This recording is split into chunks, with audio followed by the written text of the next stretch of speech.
Alright. Now that everything's good to go. Alright.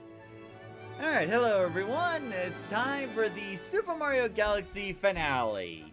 So what I'm gonna do is I'm gonna try to get as many stars as I can. Also, shut up, you stupid toad! Anyway.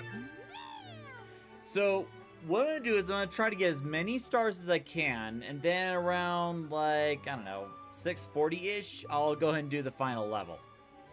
So I see a lot of people today. Kami, Michael Skylion, Connor, good to see you all. I have to go when we reach the 2-hour mark. That's fine. You know, happy to have you here all the same. So, now, in regards to the big news. The big news is, earlier today, I finally got the autism video done. Yep, the one about autism and burnout, all edited and ready to go. So I'm expecting the release to be Monday morning at 7 a.m. And the reason I'm doing Monday instead of, Saturday or Sunday is because I haven't made the thumbnail yet, but what I want to do is have the beard grow out as much as possible, then take a picture of me just like drop dead exhausted like this, to really sell out the burnout and exhaustion part on the thumbnail. So that's why I'm kind of stalling as much as I can to grow this out for the thumbnail. So it'll be this coming Monday at 7 a.m. And it would really mean a lot if you guys check it out when it's released. Because, it's been about 6 months since my last autism topic video. And it's there's some people that say, oh, take all the time you need. And, the content creator always comes first before the content. And I hear that. But it's there's always this concern in the back of my head. What if I took too long? What if people, just aren't interested in the autism topic videos anymore, And it's I got a few of them planned, so it's not it's all riding on this one single video. No, not at all. Oh, I hear you, Mike. I see it, Michael. I'll probably jump in a little bit. Just got some things to talk about first. Bam.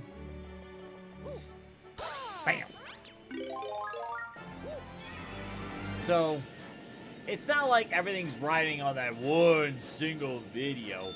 But, depending how good this does, it'll help me gauge, whether or not people are still interested in that content,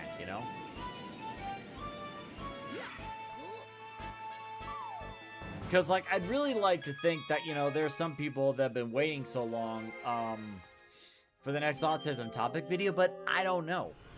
I honestly don't know how well this video is going to go. Even with all the editing I've done, So, we'll see what happens. We'll see.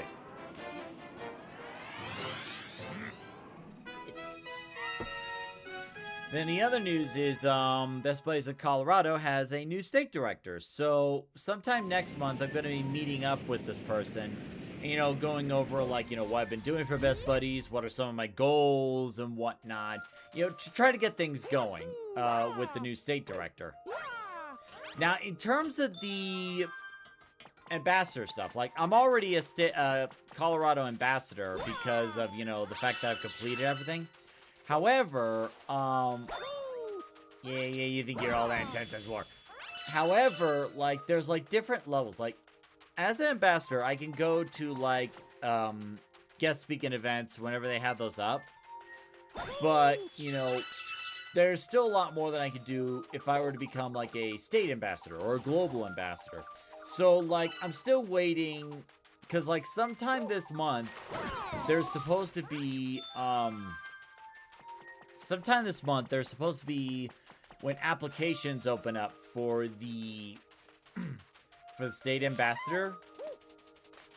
Because, just because you get to ambassador doesn't necessarily mean you become state ambassador right away. So I have to wait for when the applications open up and just go from there. Now, the other thing, for the global ambassador, where I really want to get to, a couple things about that. One is, I just realized the guy, slack it off! You dumb slacker! Anyway.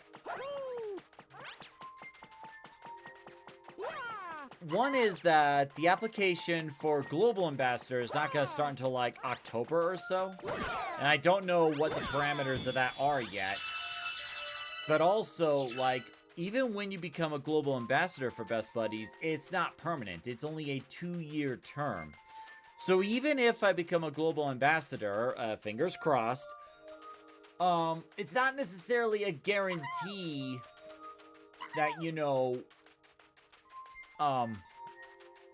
So even though, let me get my words right. So even though I'm an ambassador now, that doesn't necessarily mean I get all this good stuff right away. Like, you know, so I've got to go through the application process to see what else is up.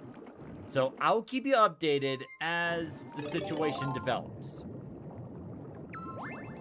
But just, you know, things are moving forward. Things are moving forward good. Now, after Mario Galaxy...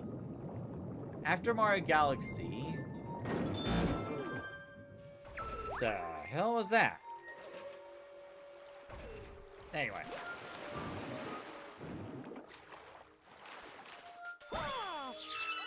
Now, I did buy and download the Spyro trilogy because Michael told me about an amazing discount that was going on Steam. So, what I'm going to do is... with Mario Galaxy ending, next week I want to start the Spyro playthrough. Now, what I want to do is, the 2 normal playthroughs will be Tomodachi Life and,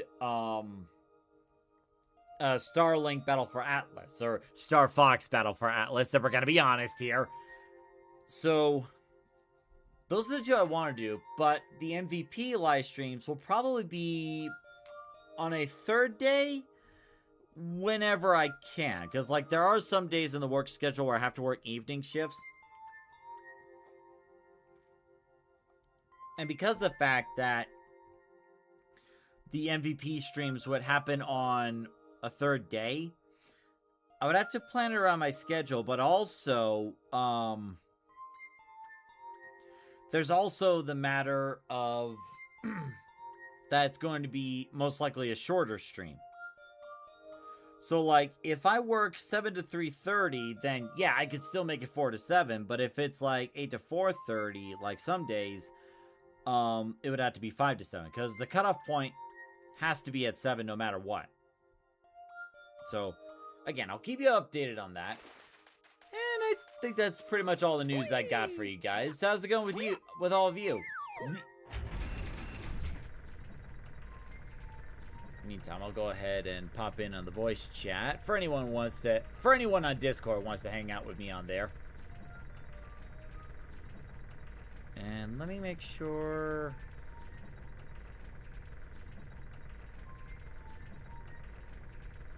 There we go.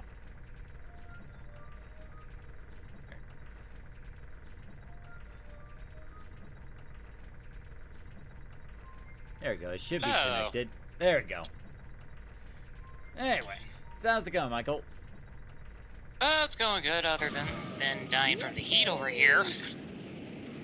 Well, wish I could help you, but, you know, I can't really change the weather. This hasn't been the only time I've been through this situation. Hey, hello, so Wolfgang, good to see you. It says, I've been building my computer today, can't really do much until my CPU comes in. Oh. Yeah, it's like, I mentioned this in the previous stream, like, as much as I would really want to,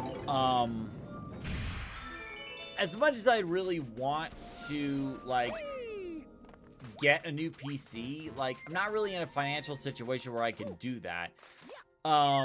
Plus, you know, I don't really know how exactly to, build a custom PC like my older brother has, but, like, there's, like, a whole process for... Connor Dragon says, I finally pre-ordered Star Fox for myself. Oh, that's right, I need to do that today. Like, I'm actually gonna, I'm gonna pre-order Star Fox after the stream. Yeah. And apologies to chat ahead of time. If you hear anything coming from me, that's my fan. I got cool in the background so I can stay cool down. Sorry, what's that? I can't hear you over the mass murder I'm doing of all these squids. All that coming from Mr. Friendzone. Hey, I'll have you know, I will have you know that, you know, I was going in to get my daily logins. I was going in for, like, the daily donation for Tomodachi Life, and I saw that, pink circle, on top of Marina. And I'll be honest, at first I thought she was gonna be thinking about Sean again, like, no, can I not get these two apart? But, as it so happens, and I do have video evidence on this. Where is it? Here we are. So here I am, gathering the donations. Hey, Wolf King says, I just watched YouTube videos. Oh, for tutorials on how to build a computer. Huh? Glad to see you're doing well. So it's like, I see the pink circle, and then Sean somehow bumps up to the top again. So I was like, no, don't do this to me again. What is it that Sean has that I don't? I can't explain it, but Steve is on my mind all the time lately. So, like, at first, I didn't want to, like, touch anything. At first, I didn't want to touch anything with the characters. But it's like, when this popped up, it's like, no, I gotta do it. I gotta do it now. Because, like, here's the thing. Like, after that stream, I was actually looking up tutorial videos on, like, you know, the relationship stuff in Tomodachi Life. Turns out, the majority of it is determined by RNG. Like, no matter how well you plan it or what you do, like, there's always going to be some RNG factor. So it's like, it could have been on Steve one day, or like another day it could have been Sean. It's like, no, I didn't do it. The good old random number generator I makes knew its glorious I'm in return. love with Steve. Yeah. I want to shout it from a mountaintop. I'd love to go on a date with Steve. Yeah, so it's like, I had to do it because, like, me and RNGesus don't exactly get along that well. Example, I referred chat to a couple days ago. They can look at the live stream. They don't need you saying it. Now, can I get over to that island over there? Oh, I actually can. Sweet. But to be honest, it was all good fun. It was, yeah. God, like, I can only imagine, like... Ooh. God, if only Sean was there, like, I would, like, imagine all of the taunting he would do, like... Ooh, look at you! You got no game, and I got your lady, what you gonna do?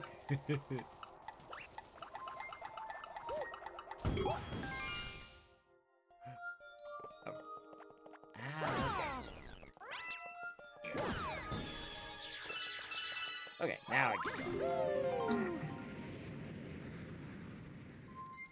I gotta admit, that felt pretty good when I got you the bust the gut at the near end of the stream.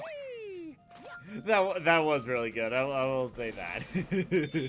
And then the other part was like, you know, no, it's not mind control. It's playing God. Big difference. And you like, oh, so God can't stop his girlfriend from being taken. That was such a sick burn. Connor says, this is going to be my first ever Star Fox game. Ooh. So first time for you, huh? Alright. Well, in that case, I won't say anything more about it, because I really want to hear your I really want to hear your thoughts on the game, because, like, we're in a situation where, like, there's going to be this new generation of gamers that are going to be playing Star Fox for the very first time. And I'm curious about, you know, how they're gonna, like, how they're gonna react to it, you know? Although I will say that, it's best not to expect Undyne Nephilim to play that game because, like, he really has strong feelings about it. Like, I heard a little bit of it from the little live stream he was doing. He was really not happy with the cutscenes he saw on Fox, like during the training mode, specifically when he says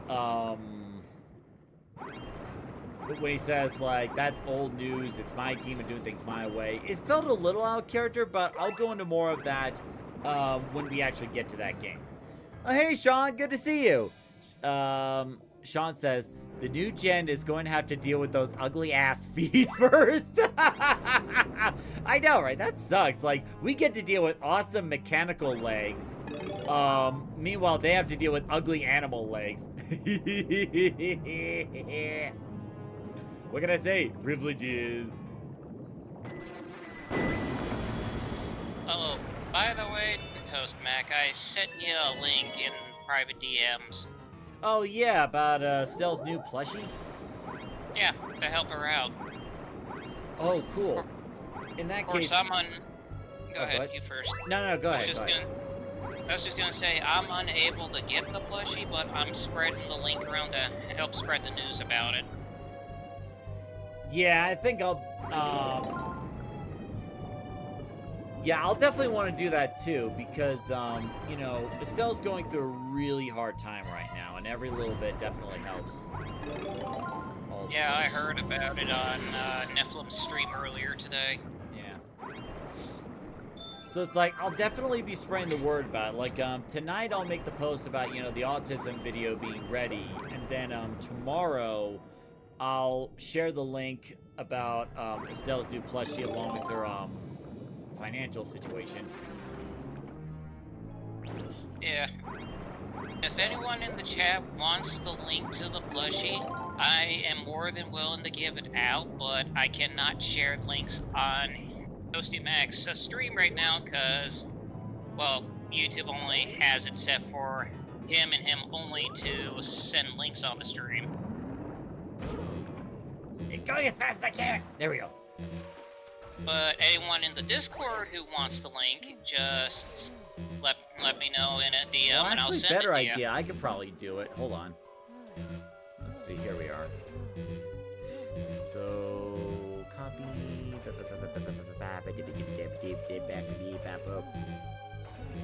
There we go. So, I'll go ahead and post that for you guys right here. Now, I'll post it on Twitch also, which still has problems with bots and, like, AI viewers. Ugh. There we go. Alright, got rid of that one. Oh, good, Connor. I'm just trying to help out as much as I can with the community. Yeah. It's all good. Alright, so I posted that link. If anyone wants to check it out, go right ahead.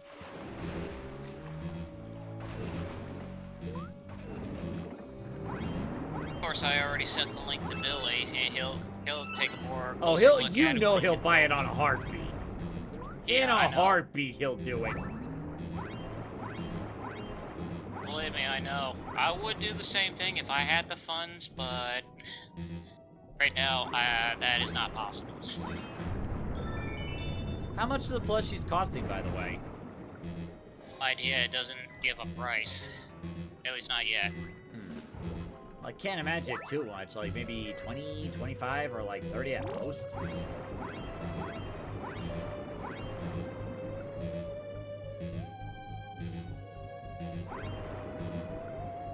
Well, Connor, if you want a sample of the Star Fox action, the demo is out. Yeah, it's only one level, but it was pretty fun. Oh, and there's also the training mode, so you can learn how to play the game. I kind of wish there was like a pre-order bonus, though, or like, you know, some amiibos. That's like my main gripe with the Direct. It's like you mention Star Fox, but you don't mention about it, like an R-Wing amiibo or something, or like a Wolfen amiibo. Give me a break. I mean, if the physical copy actually had an R-Wing toy, I would so be up and getting that. Yeah, it's like, unless there's like a really good reason, I just usually stick with the digital copies. It's easier to manage.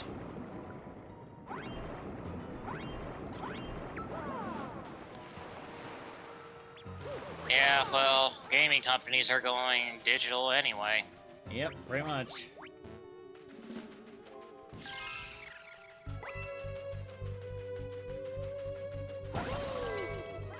Speaking of which, the Steam gift cards are gonna be extinct soon. The what? Yeah, Valve is getting rid of the Steam gift cards. Oh, really?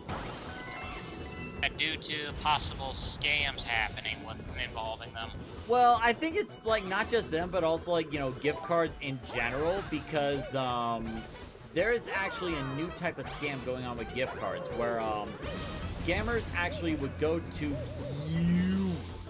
Where scammers would actually go to retail stores, right, where gift cards are. And what they do is that they basically take the gift cards, peel off the silver layer that covers all the card information, copies it, and then puts it back on the shelf. And the way they do it, and the goal is that when people put money on this scammed gift card, the money would not actually go to the gift card, but rather the scammer instead. It's actually happened a few times before and where I'm at. So that's probably one of the reasons that's kind of driving, you know, some gift cards going away.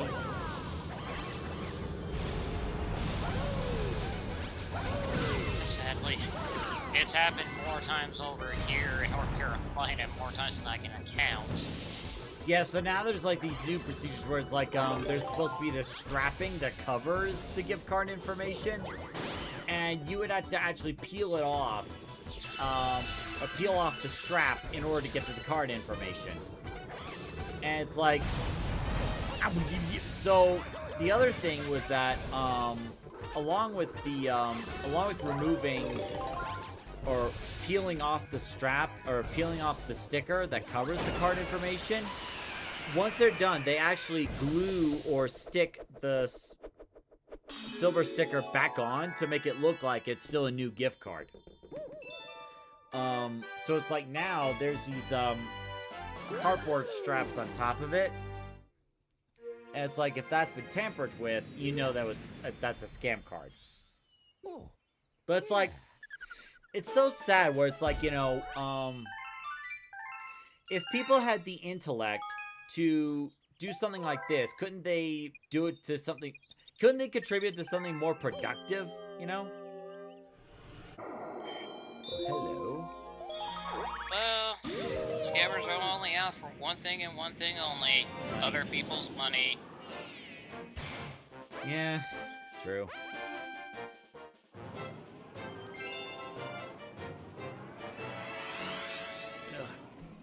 It's almost as bad as the scalping situation. Like, some stores have like these Pokemon card vending machines, and there's some people who would literally camp in front of them, get all the cards to see if they can get all the rare cards, and then sell for a more expensive amount. And they literally camp in front of these stations. It's like,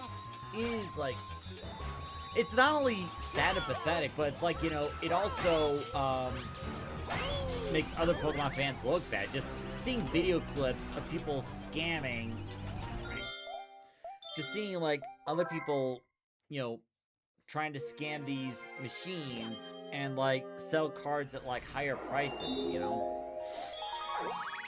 Now thankfully there's been like some new rules here and there, you know, to guard against that, but still it's like, you know, they can't be real fans if they're like, you know, trying to sell these Pokemon card stuff for real money, you know. That's just like a scammer, not a real Pokemon fan, you know. Well, I actually been in one of those stores that had like 2 of those Pokemon vending machines. I saw literally two to three of the same people taking turns, basically wiping the whole entire stock out. But there was one thing they did not count on. After a certain amount, the machines just cut right off. Well, that's they just good. shut right down. That's actually really good. You know, it limits how many stuff that customers can buy and whatnot. Yeah, but that didn't even stop them. They somehow managed to pry open the machine and take the cards out right directly from inside. Well, at that point, that's just theft.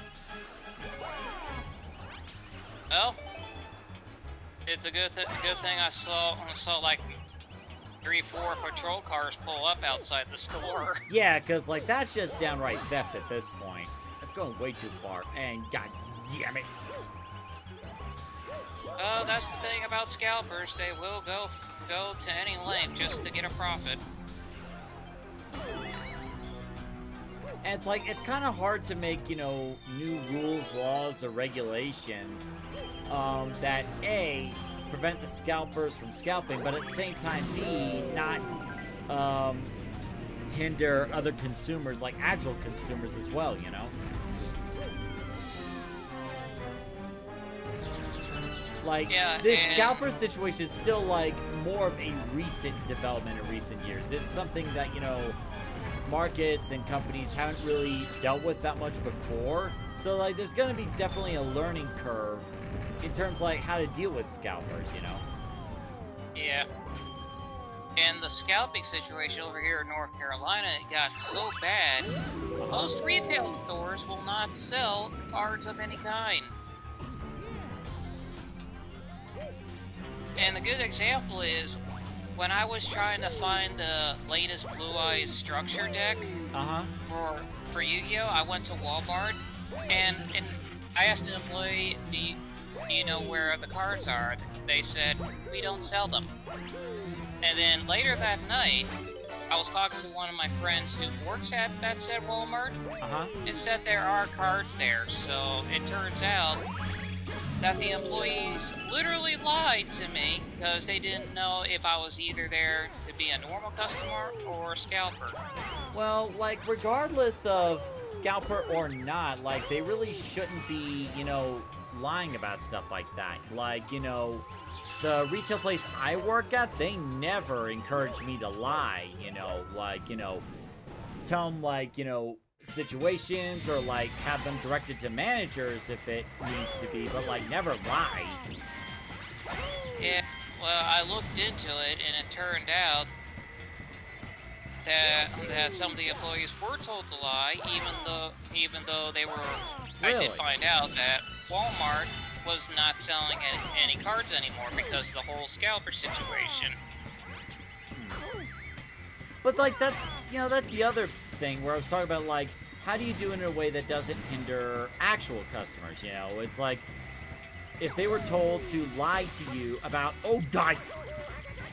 If they were telling them to lie to customers about, you know, what products they have, you know, like, that's gonna create a whole other layer of problems, because what it does is that it hurts the integrity of that particular store. Yeah, I agree, but only thing I do know is this whole scalper situation is just way out of control.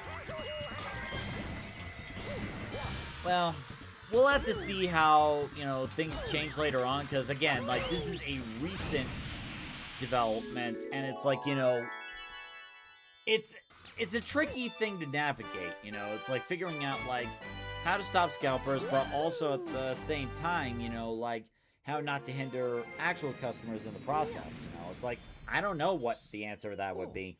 Yeah. True.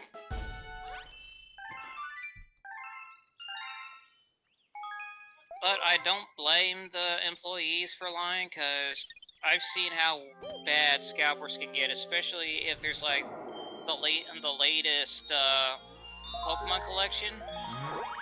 I've seen videos like in Costco, people go in and the stock is completely gone within seconds.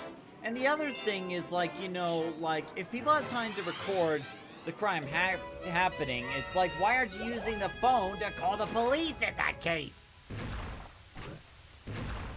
Because, like, if it's happening in the store already has, like, security cameras and whatnot. You don't need to record it.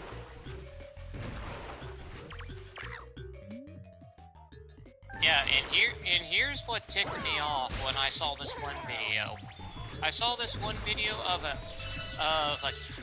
kid and his mother at Walmart shopping for Pokemon cards. Scalpers come in, take the entire stock, and literally swipe the booster pack that kid was holding right out of his hands. Wow. Yeah, it's gotten that bad that they will literally take it out of the hands of actual children.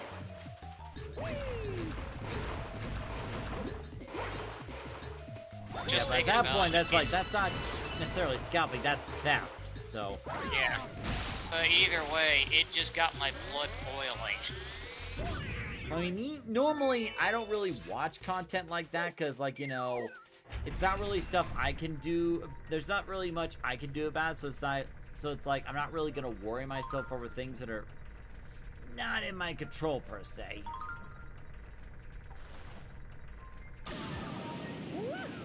Oh, that was a mistake. Ow. I also do recall one of my friends actually took some action. From what he told me, he was at a store that had the vending machines, and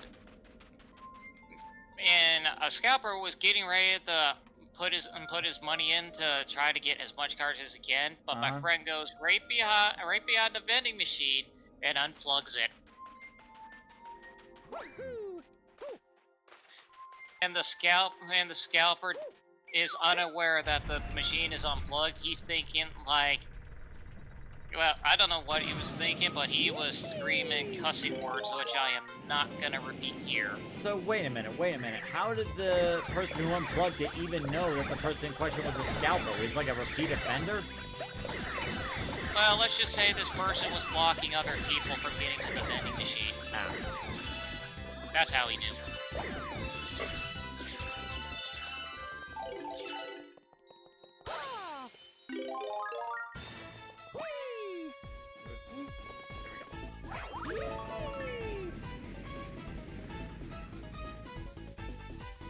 I mean, if you look on YouTube, you can find videos of scalpers literally blocking people from the vending machine. Yeah, I've already seen enough of those videos. Yeah, and other people trying to push the scalpers out of the way to get to the machine. Well, again, there's not really much we could do about it, so. Yeah, true. But I'm just gonna say this: the whole scalper situation is really messed up. That's all I'm gonna say. Well, we'll see. Yeah, we'll see how, you know, stores respond to it and figure out, like, you know, how they're gonna deal with this situation. Yeah. Oh, there we go. Oh, hey, Space Ace is here. Hey. Yo, what's up? No, just another day. You? Just me playing Safe Island. Playing Safe Island? Yeah, Safe Island. It's a game where you have to clean up all the trash and bring in back the animals on the island. Oh, okay. There we go.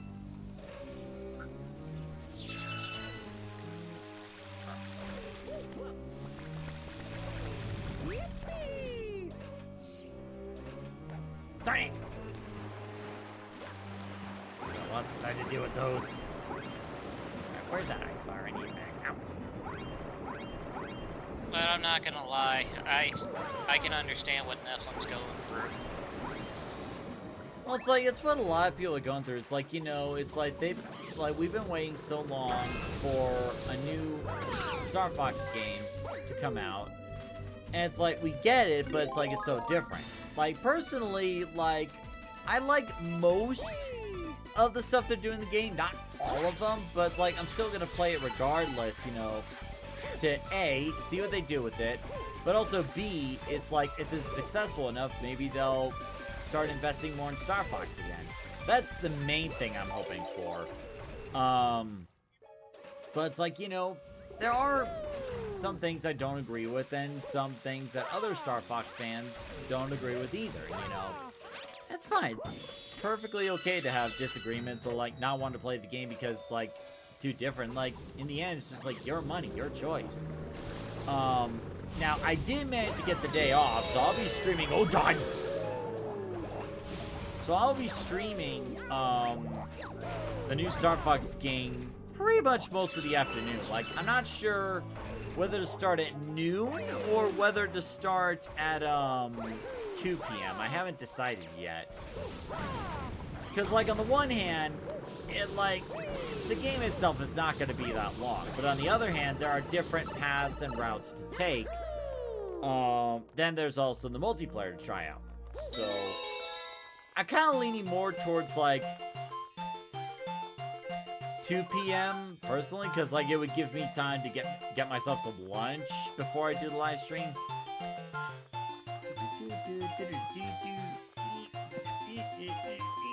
Well, so don't forget the different difficulties that you're going to be able to choose now.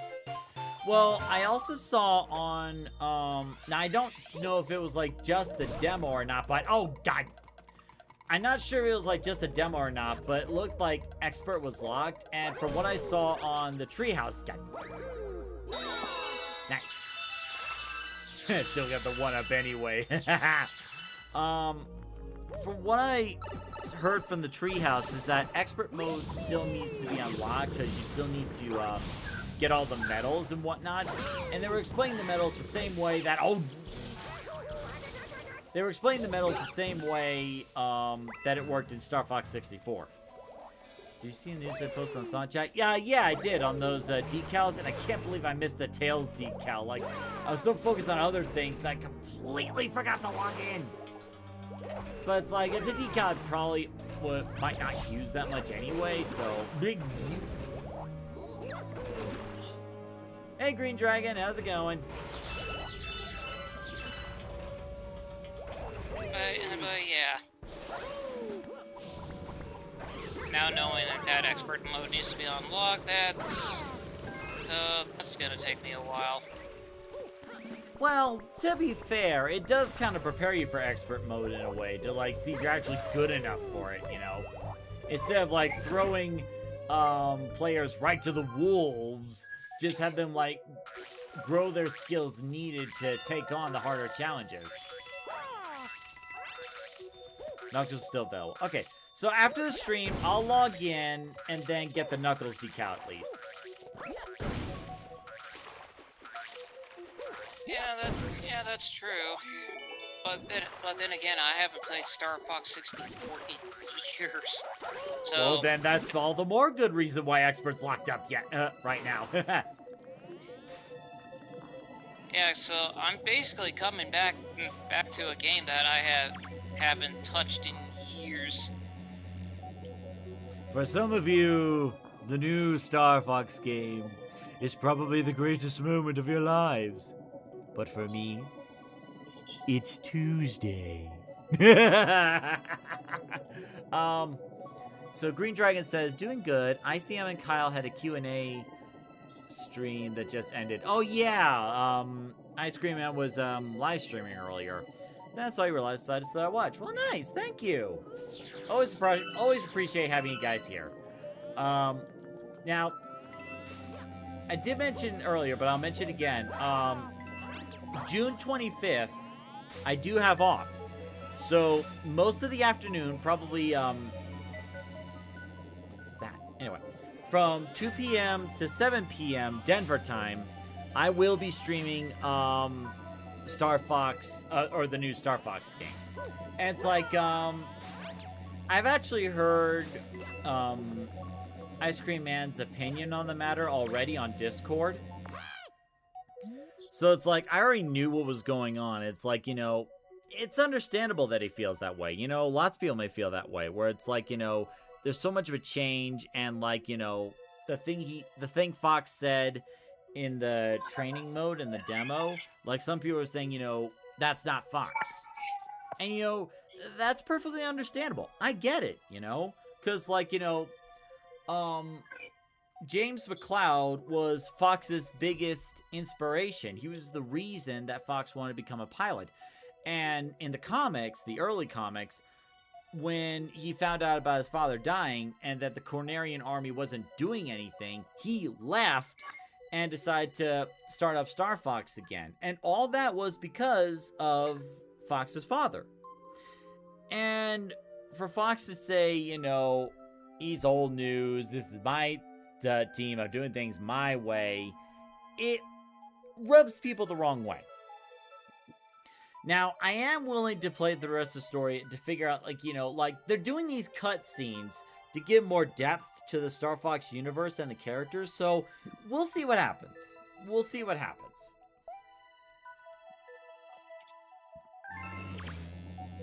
What was I gonna do?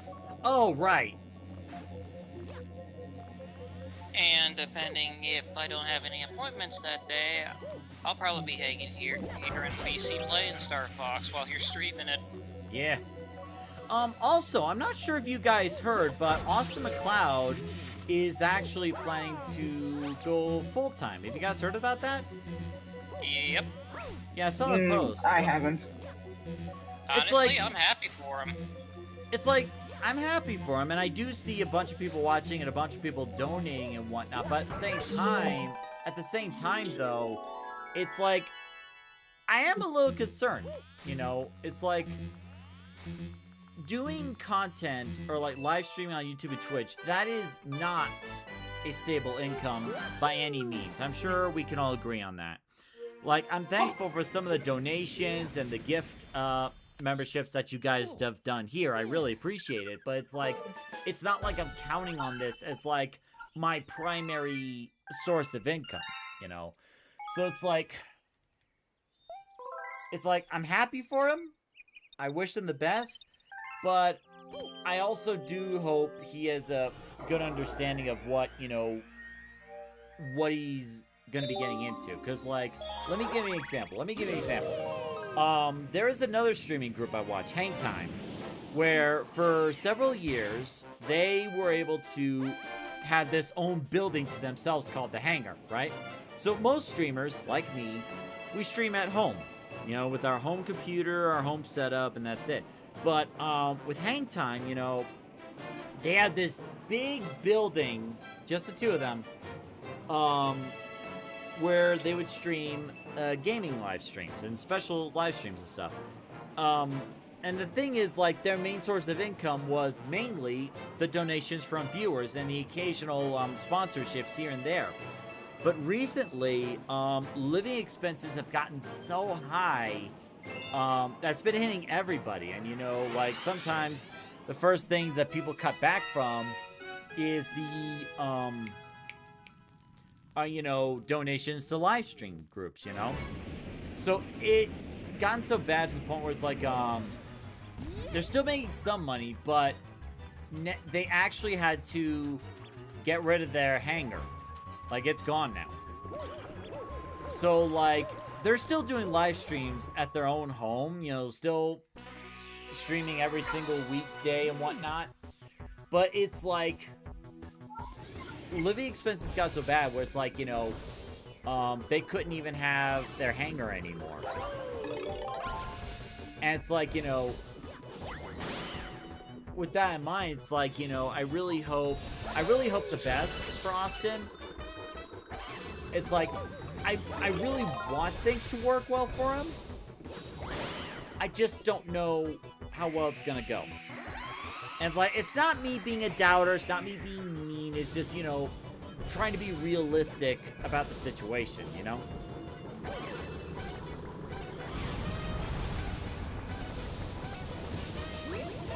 And who knows, you know, like, he's been growing quite a bit in terms of the live streams. So, like, if he does end up making it big and, you know, getting some stable income from this, then great, more power to him. Yeah! I'm looking forward to teaming up with you and him on Star Fox. That's the that's the other thing. Like, I gotta message him. No. I was talking to him. I talked to him about, you know, the Monday after that originally, but he had mentioned that he was gonna go see somebody. I do need to get back to him. Like, now that he's gonna be doing the streaming full time, like, when does he want to do the Star Fox multiplayer? So that's the other thing. So yeah, after the stream, I'll log into Sonic Racing Cross Worlds, get the decal, but also you know, message Austin in terms like, you know, now that you're going full time, where to go from here. Because, like, you know, whenever he's up for doing collab, I mentioned to him, like, whenever he wants to, like, want to do collab streams with me, I'm more than up for it, whether it be Star Fox or something else, you know, it'd be fun. I just hope he does well, you know? It's like, he has been growing, I will say that. It's just like, you know, as I mentioned, it's not really a stable income per se, and, you know, like, there's going to be some good days, and there are also going to be some bad days. You know, I will say that.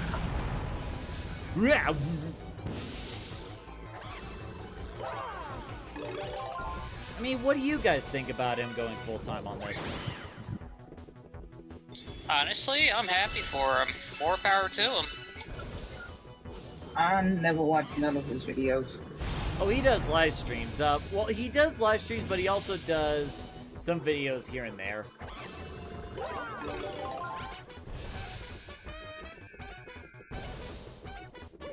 But yeah, when if and when you do the collab with him for Star Fox, let me know so I can try to be there for it.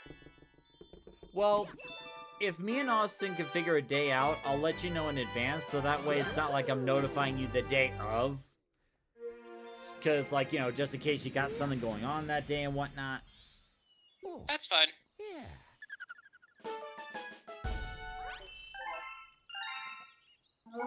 The dog. On YouTube. Because I think everyone knows how hyped I am for Star Fox. Oh, a lot of people are hyped for Star Fox. Like, you know, despite what people will say about the changes, like, there is still a lot of hype behind this game. Like, the last big Star Fox game to come out was Star Fox Zero, and that was, like, many, many years ago. Halo Wolfgang says, it just comes down to how many viewers a streamer gets. Well, it does have a factor in it. That much is true. But there's also, like, you know, like, going back to, like, Hang Time, you know, like, they get over 100 viewers every day. Like, every single time they stream, they always get over 100 views on the regular.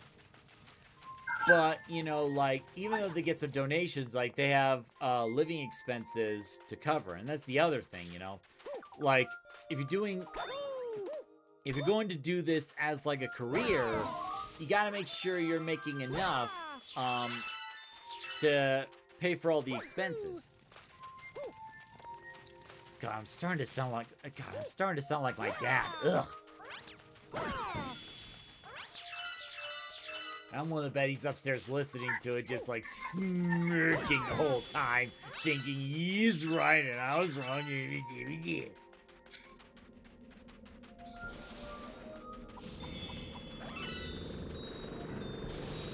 At least that would be better than getting friend-zoned. I think that joke kind of died at that point. Or at this point. Yeah. Can't blame me for like, trying. I'm not in the friend zone anymore. Ha! Can't blame me for trying. Fair enough. So anyway, oh,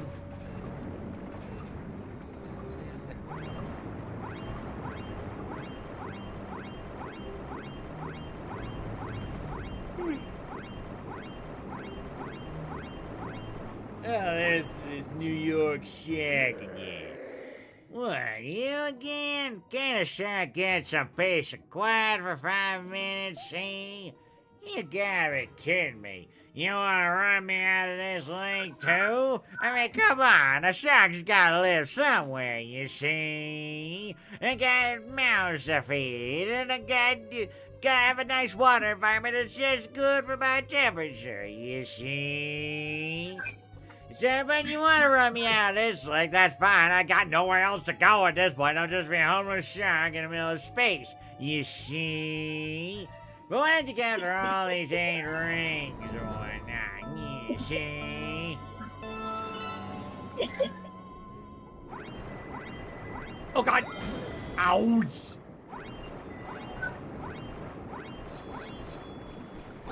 Why are they on top of things? Okay, that'll make things easier.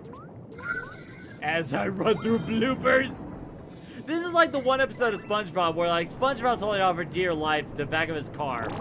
And it's like, cheese graters! Ah! Or like, mouse traps! Ah! Or like, nothing will stop me, not even educational television!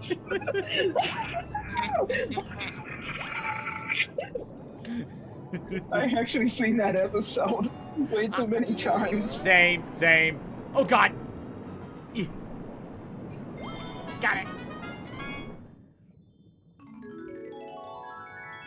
It's like, I know that episode by heart. I've watched it so much. But it's like the part of like educational television. Even back then, that's when I just lost it. So yeah, after going back on SpongeBob, I just lost it. When he starts screaming, the part that really also gets me is when he came out of the stereo. Came out of the oh yeah, where it's like, welcome to your favorite radio station where you can hear all the latest. You won't get away with stealing my car hits. Yeah, that scene got so popular.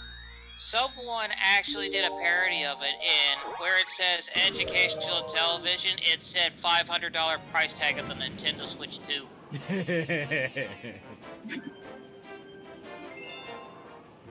Connor says, I guess you really are your father's child. Shh, don't tell that, he'll hear it. Because then I have to read your comments and he's listening to it upstairs going, tee. He's Jeremiah, we do not Waiting so in the offer chat. that unacceptable behavior. No, you will finish every bite so you will evolve. Hey, what was that, Mike? I said, unless your dad happens to be hiding in the YouTube chat somewhere. Nah, he wouldn't, the only quote-unquote live streams he would watch is whenever, SpaceX launches a new rocket. Like, SpaceX would usually do live streams when they launch a new rocket, and they have these cameras attached to the rocket's sides where you would actually see recordings or footage of the rocket in space, which is something we've never had before until recent years. And, you know, Dad's always been fascinated with, you know, astronomy and space and whatnot. So, like, whenever there's a live stream of that, he absolutely watches. He always makes time to watch those live streams because he gets to see outer space live. Oh, my dad's the same way. I mean, I'd imagine for like my a dad's lot in of. the karate movies. Sorry, go ahead. And my dad's in the karate movies. He likes anything that has martial arts. Nice.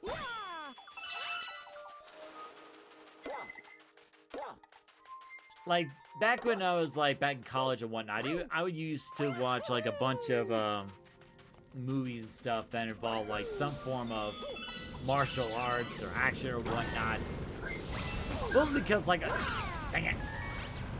Mostly because I like watching the fluent movement where like, I like the fighting scenes where it's like, where they're not like the Dragon Ball Z fights where they're just like flaying in the air until like one of them actually hits. Where it's like the movement is like so fluid. It's kind of like a dance in a way where it's like I would replay them and like just look at the different movements frame by frame to see how they pull off those moves. Where is this secret step? Where did Jasmine go? Yeah, speaking of which, when Jason David Frank, the original Mighty Morphin Green Ranger, was alive, I used to watch a lot of his streams on Facebook, giving info on how all the karate moves were done in the series. Really? Yeah, it was very informative. So, like, Jason and the others actually did some of the martial arts stuff? I thought it was like, recordings of, like, other people doing them. Basically, it's not when they're in the suits. It's basically showing the teenagers by themselves, not in the suits. Okay, that makes sense.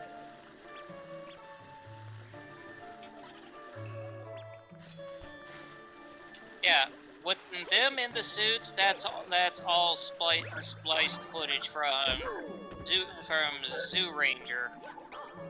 Zoo Ranger?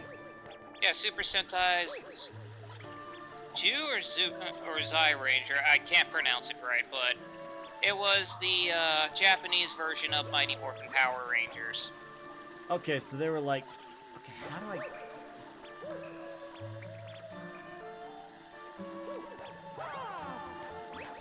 Mighty Morphin Power Rangers. I thought everyone just came to see Tommy. Well, I mean, Tommy wasn't the only Power Ranger people watched.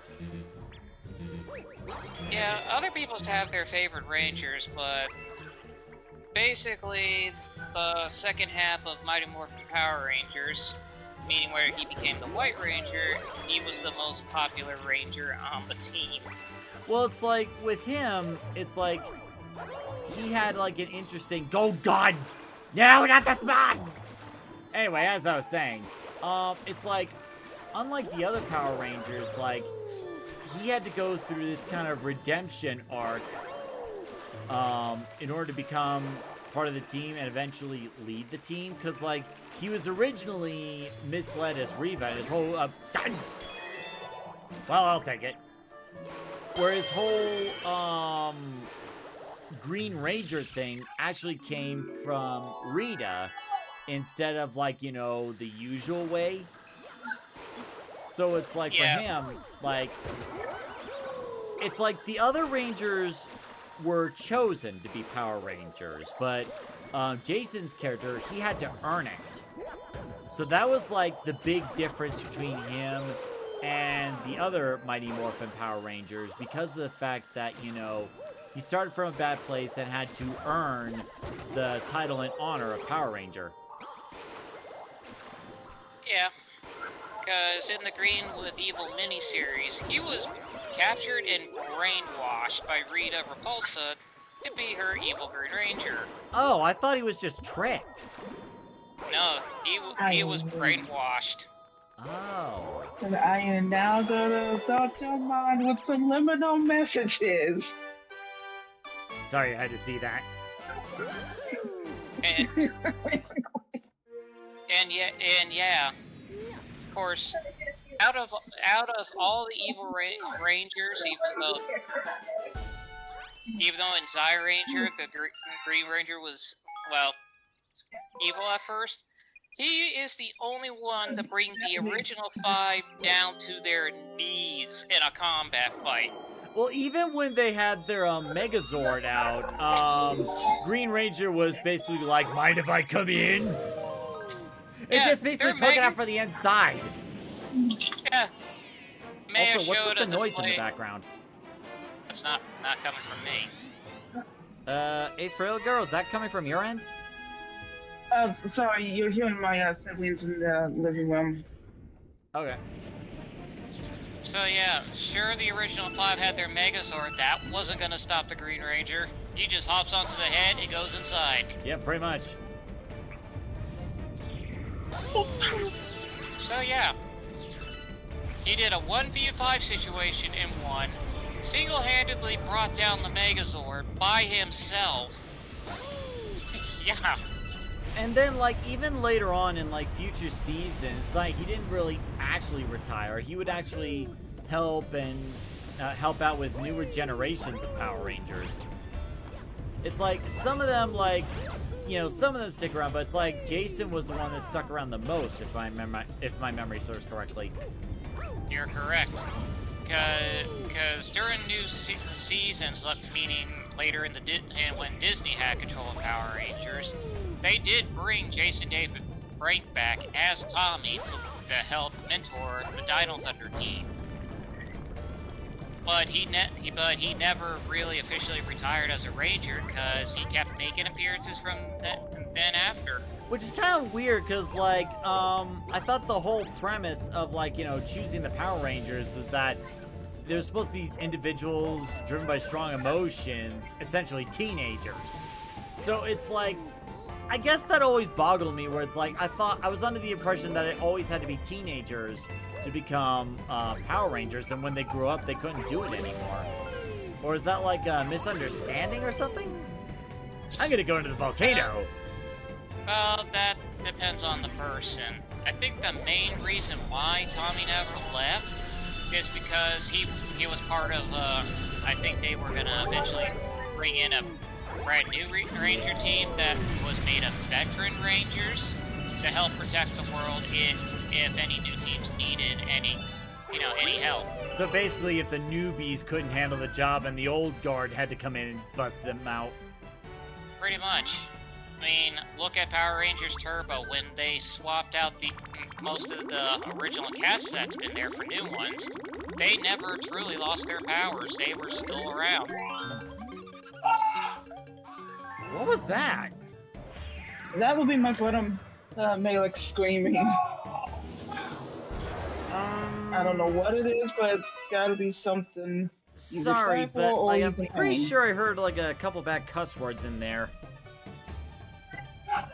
That would be my brother. Yeah, unfortunately, I can't really have that on the stream. Sorry. He's. Let me go find out what's going on. I'll be right back. Okay. But of course, Tommy's last. Okay. Go ahead. Yeah, it was like the moment I heard that F-bomb, I was like, okay, nope, can't have that here. So yeah, Tommy's final appearance in the series was Dimensions in Danger, where he showed off his Master Morpher, which had all of his powers. Huh. Oh, no. Okay. But then sadly, a little later on, Jason David Frank passed away. Yeah, it was really sad how he went, you know. Yeah, I'm not gonna say how he went, because this is a it's like, we already stream. know at this point, but it's like, you know, it's not exactly, you know, stream friendly per se. Like I said, family friendly stream here. Exactly, that's why I had to, like, lower that other person's volume. At the moment I heard that F word, it's like, okay, that can't be done here.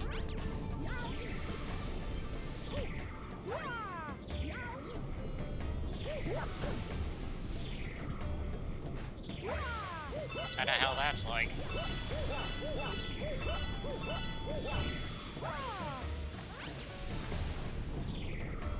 But of course, I plan on seeing Jason's final movie, Legend of the White Dragon, whenever it pops into theaters. Did they say when it was going to? Thanks. Actually, let me double check on that for you.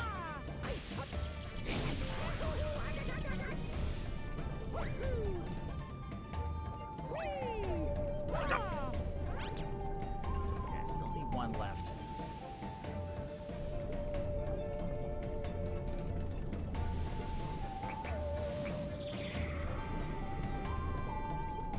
Says its release date is planned for August 28th, 2026. Oh, so it's coming out this year. Cool. And is this going to Yep. be a theatrical release? Yeah, it says right here, U.S. theatrical. Nice.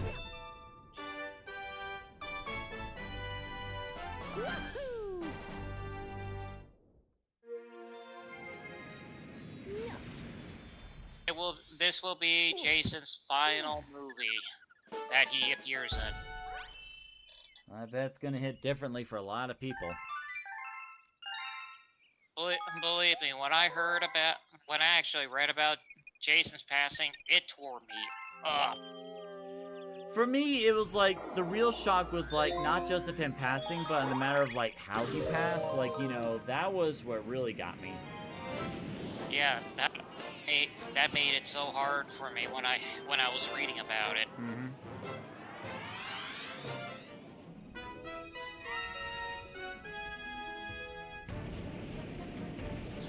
And of course, I'm not sure if it was for my birthday or Christmas, a friend of mine actually got me a gift. It was the Legacy Dragon Dagger from Mighty Morphin Power Rangers. Ooh. Yeah, I hope to one day meet Jason David Frank and have him sign it, but they will never come. But just owning that Dragon Dagger, I got a piece of Jason's history from Power Rangers. Well, that's good. Makes it all the more special.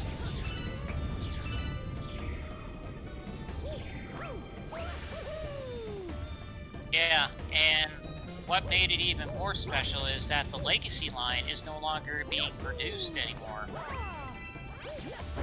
So I got something that's rare. Well, that makes it all the more special, you know? Definitely.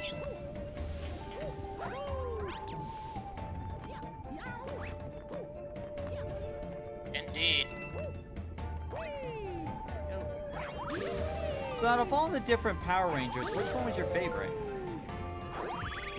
For me, it will always be the OG Green Ranger. Oh, nice. Yeah, for me, I'm kind of stuck with I'm kind of stuck between like the original Red Ranger, the original White Ranger, or like the Dino Black Ranger. Yo, oh God! Wait! Where am I going? No! Darn it! There's also like the Black Dino Ranger that Jason was also doing. Yeah, that was pretty cool too. Yeah, he was the Mighty Morphin Green Ranger, Mighty Morphin White, Red Zeo, Red Turbo, and Black Dino Thunder Ranger. So yeah, he'd been doing it for quite a while. Yep.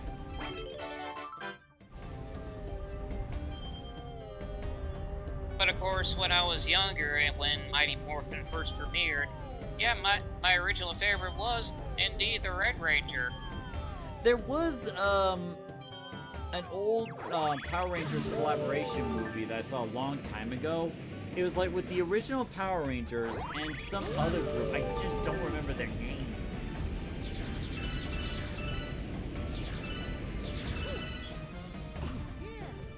It's like I remember the Mighty Morphin Power Rangers, but the other Power Rangers team that are with them, I just keep drawing a blank.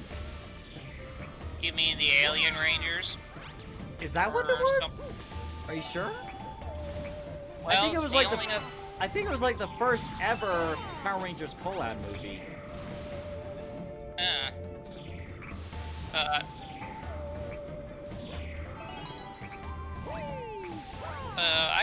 I gotta go back and do some research on that. So I don't remember that there being a collab movie. Or But like I a could be wrong. crossover movie, like a crossover between different groups of Power Rangers. Well, I don't. Oh, you're talking about the anniversary crossover episodes. Was it just an episode? I thought it was a movie. I mean, I could be wrong.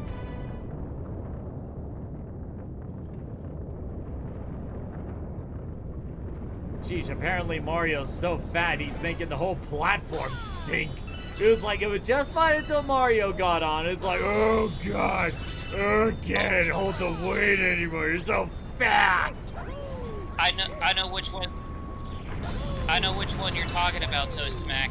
That was the legendary war from Power Rangers Super Mega Force. That was also converted into a TV movie. Huh. That had all the Rangers from all the teams so far come back and team up for that legacy.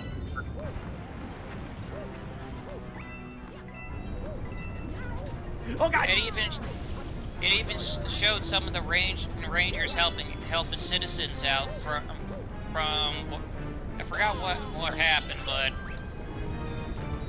but they were there. I remember that gold blue villain was there too.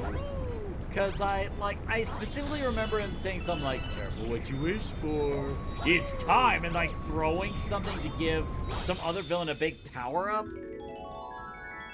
Yeah, I know which one you're talking about. Yeah, I just don't remember the name of the episode, but I know which one you're talking about.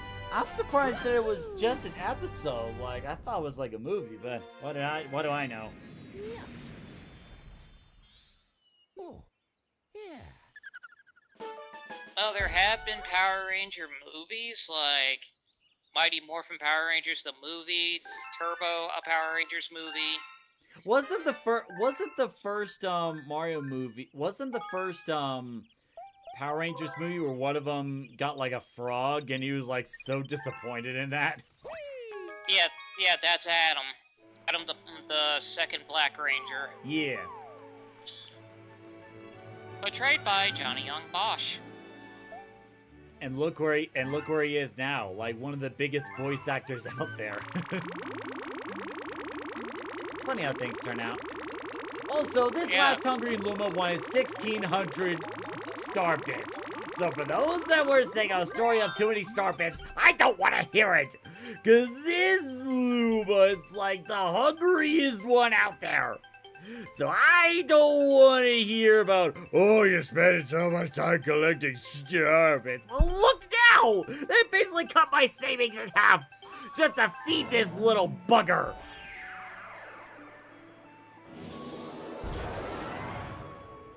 And now it's Snowcap Galaxy. See, I'm good with my finances, in-game and in real life. Darn it. Well, just be glad the star bits ain't connected to your bank account, or otherwise you would be in trouble. Ugh, tell me about it. Actually, better yet, don't tell me about it.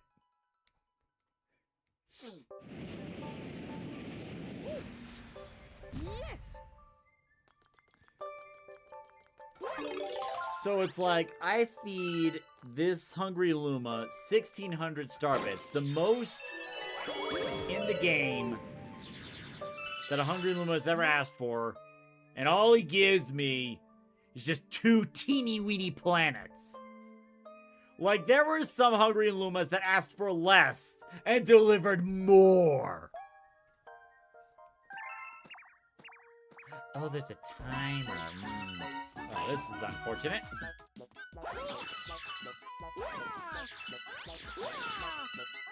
Oh, hello.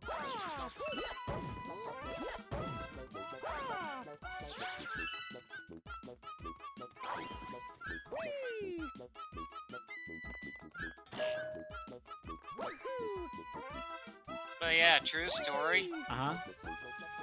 This is a true story. When I was hanging over at one of my friend's house, and we were watching anime, and we were watching Bleach, and I was like, wait, I was like, wait, the main character sounds familiar. My friend says, well, he's portrayed by Johnny Young Bosch, and I'm like, oh my god, it's Adam from Power Rangers. Yeah, exactly. Like, nowadays there's like so many different voice acting projects that he's been a part of. He's basically considered a legend at this point. Speaking of which, I was watching the Netflix Devil May Cry, which also, Johnny Young Bosch also plays in. But funny enough, as Dante, not Nero. That's the weird part. Now I'm gonna set those buddies on fire! Fire!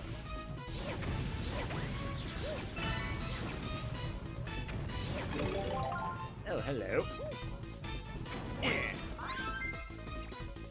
Come here, I'm gonna roast you, you buddy. I'm gonna everybody stew tonight.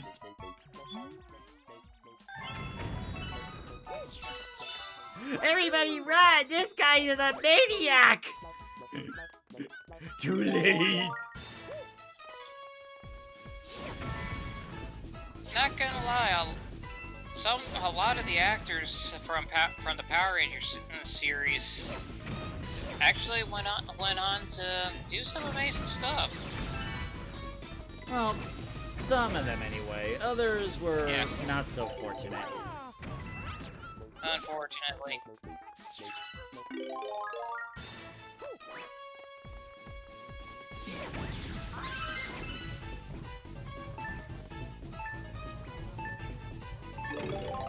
Hey, you little buddy. Your series is no stranger to alien races nowadays. Oh, someone just popped it. Oh.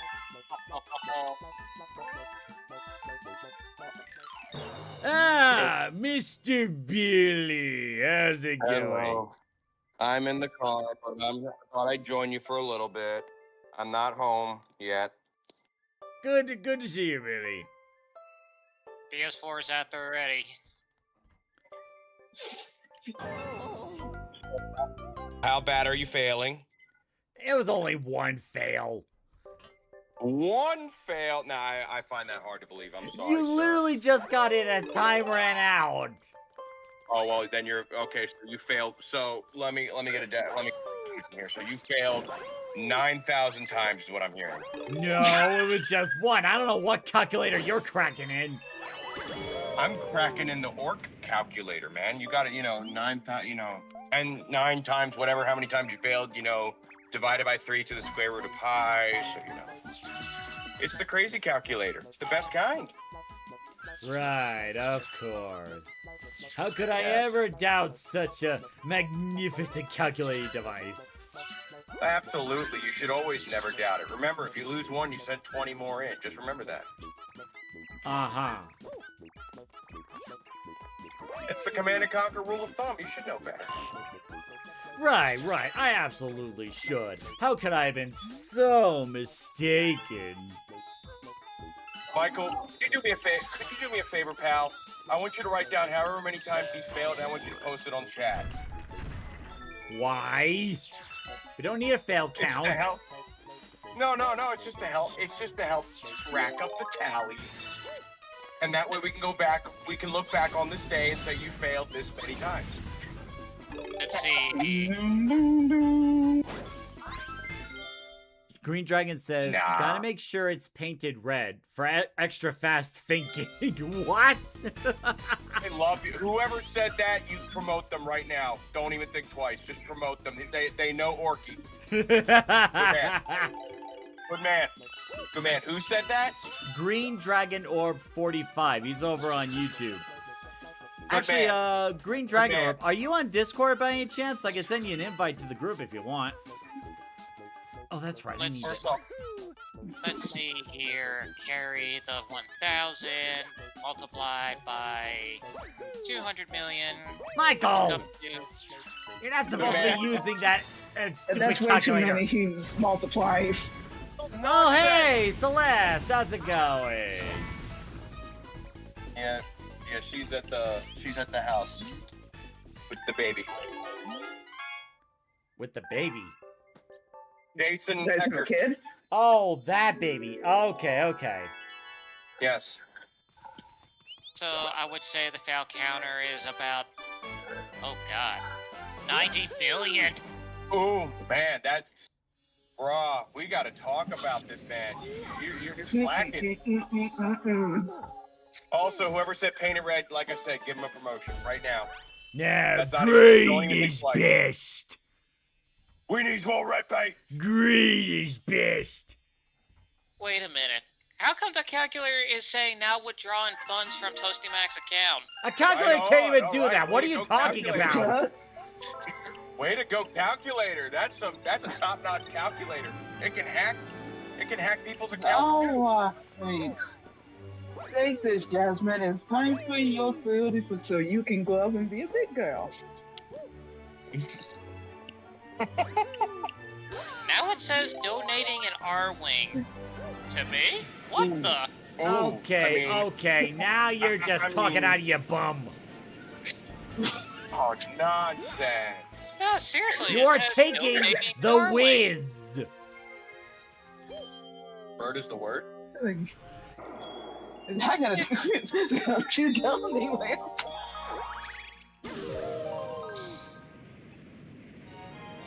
So I was That gonna was- co-stream with you. Depending on what time we leave, I was gonna co-stream with you, brother. And Mike here was also gonna help. I was gonna play since you were doing a party, I was gonna do a party and help you bring in more viewers. A party? Yeah, I was gonna do the Star Trek Online Rise Up party. Oh, It would have been really corny. I thought you said Star Trek. I did. Star Trek. Star Trek Online Rise Up party. The beach party that's going. It's the summer event. Oh, okay. Yeah, it's cheesy, but it's funny. How cheesy. A dance party that's like Simon says. You go and find mini tiki totem poles around a map. Everything's on a Basically, timer. kid games. Yeah, Basically, pretty. little kid games. Okay. Yeah, it's easy. Oh, all the games are incredibly easy. And they even have a racing game where you get a hover surfboard, you go through crazy stuff, you get a jetpack, fly all over the place. Says I'm in Austin's Discorder. Same as username, but not any viewers. Okay, Jeremiah, let me get why you are that you invite throwing real your foot quick. behind your back? You are gonna be finishing this until you grow up. If you want to, Mac, I can send him an invite to your server. I already did. There we go. All right, I'm gonna be muting. I'm gonna challenge. head inside and grab a bite. One moment. I'll still be here, but I'm gonna be muting myself. Sounds good. No, okay. Jeremiah, where are you going? Finish your last bites. Boy, you are testing me. Don't make me force feed you. You will Okay, end up this with calculator is seriously busted. There we go.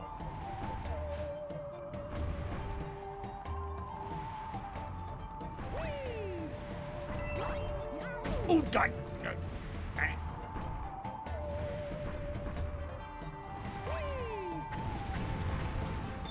But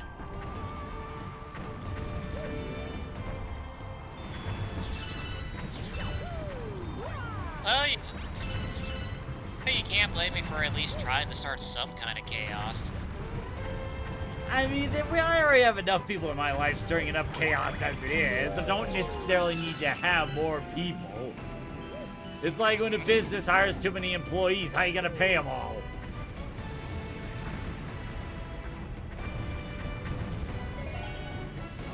But you gotta admit, the chaos from a couple days ago made for good content.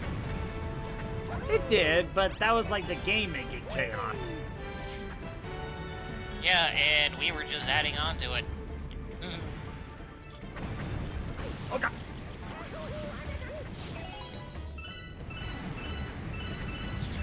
There we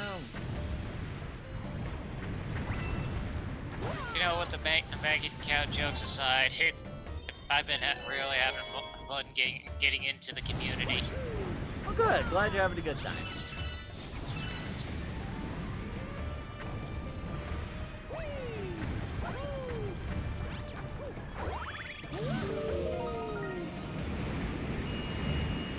Oh, I couldn't destroy any of those meteors. Darn it.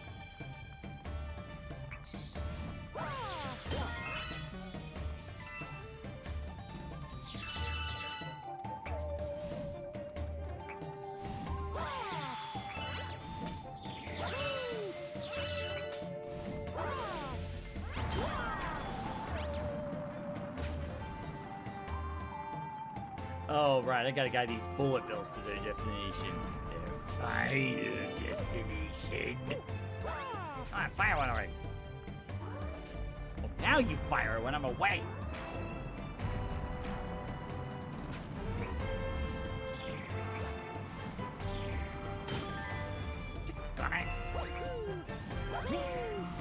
Not again.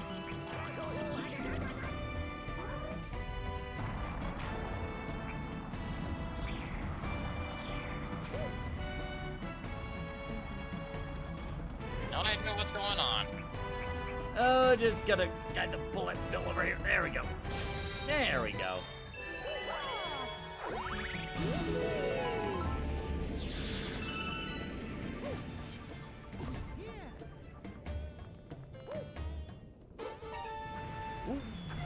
Oh, Space great. haste. Probably Oh. should mute if it gets rousy, just for a little bit until it settles down. What's wrong? Wait, I know what I can do to be random. Wait, Billy? Was that you? No, I was just saying because the dogs were barking on the end. I thought it was coming through the mic. Oh, I didn't. Oh, no. I didn't hear any dogs. But yeah, Okay, like gotcha. there was a little bit on Space Ace Fraley's end. I think it was involving a kid. Like, unfortunately, I had to lower that volume because, like, you know, it's like I don't Right. really know how old the kid is in question. It's like, and while I try my Right, best no, to keep all things good, man. family friendly. No, it's not about. No, dude, you're good. I was just saying it was just loud on my end. That's Yeah. all. Yeah, so like, so my bad. Space Thank Ace you. Fraley, I'm sorry, but it's like, you know, there's just some things going on. You're good. Anyway, just the things that just some noises and sounds I'm hearing from your end that might not be good for the content, unfortunately. So I hope you understand. All room. Yeah, great. Doing No, you're this good. She part does. all over again. Yeah, I think the fail counter is gonna go up quite a bit with this little part. Yeah. So Connor, weren't you going on a little bit about how much you love this Be right little back. part, just balancing this ball and trying not to fall off? So that's great game mechanics, right? Oh God, I'm too risky. I'm too risky. Nope. I'm good at gaming.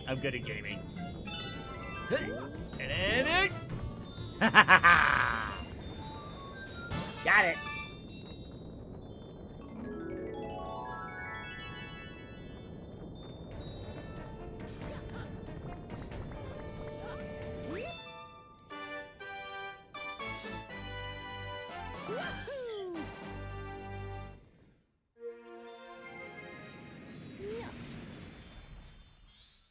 Oh, yeah.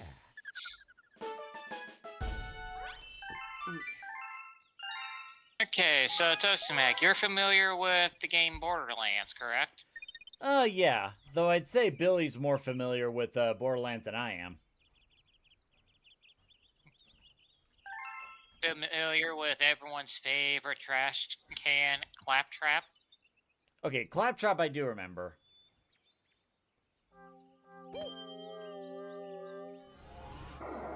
Then what are you thinking about it now? Is that like a voice mod? Yep. I got a voice mod on my computer. I can literally become Claptrap if I wanted to. How'd you manage to do that? The voice mod program. Is that something like you just download, or? Yeah. Shoot, I bet Billy be all over that. Yeah, you download the program, and of course I got a subscription to it, so I got access to all the voices.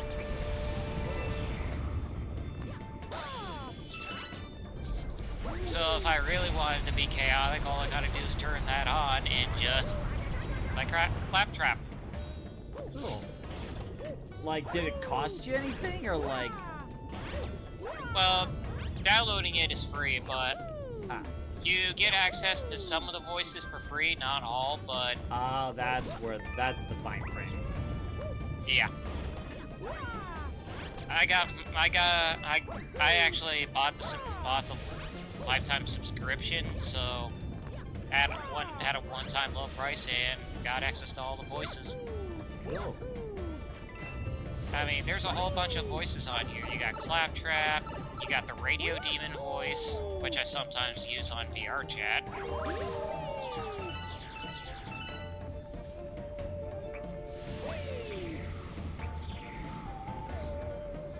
So yeah. Nice. But not all the voices are perfect though. Well, it's understandable.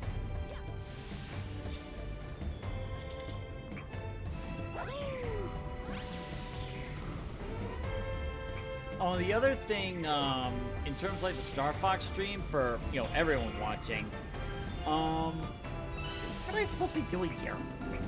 So knocking these guys out or something? Yeah. When I do that special, Star Fox stream on the 25th, I'll most likely, not be on voice chat because I want to try to, like, you know, experience the game for myself. That's completely understandable, bud. I'll probably just be hanging in the YouTube chat. Okay, am I supposed to be knocking these guys out first?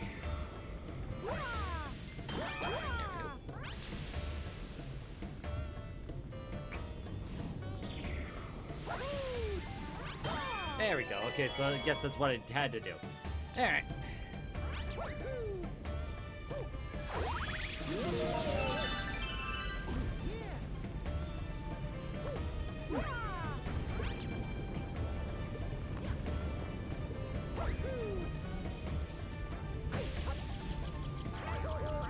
Oh yeah.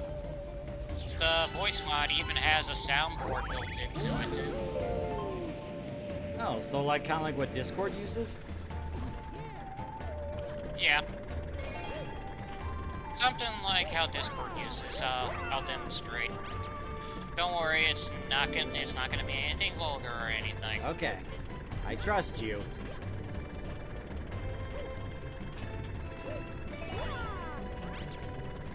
I just hope you don't mind hearing George Takei's voice. I don't mind. Oh, wow. Oh, that's an old one.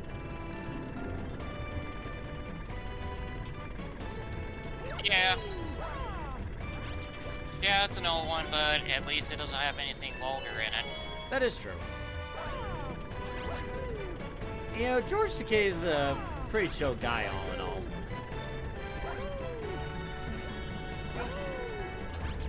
Indeed he is. There we go. There we go.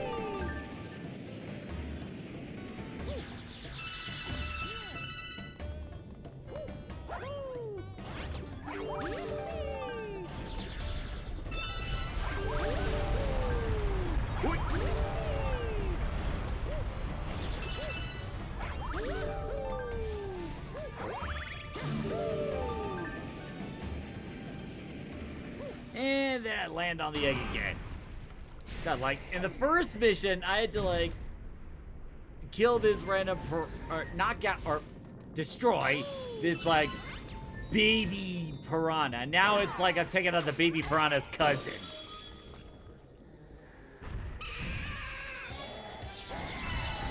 Twice removed, probably.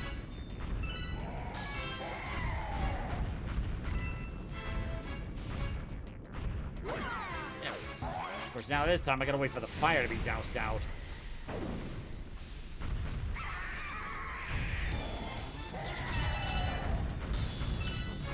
And now there's a trail of fire behind. Great. Done.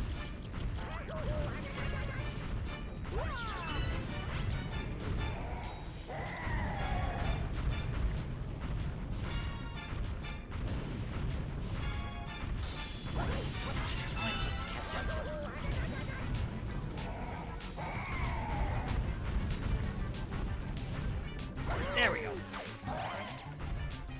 One more should do it.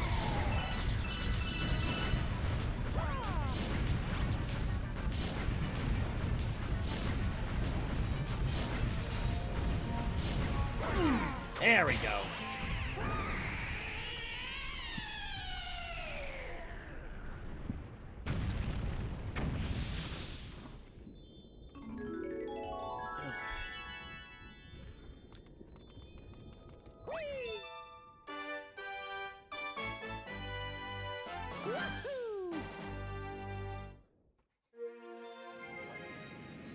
Okay, so I think that's like the last star in that area. So now I gotta go check the map to see if there are any other stars I can get before, you know, post-game stuff.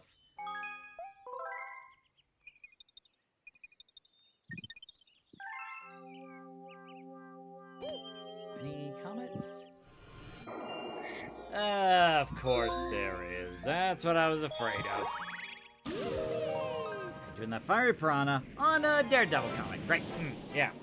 Really loving that.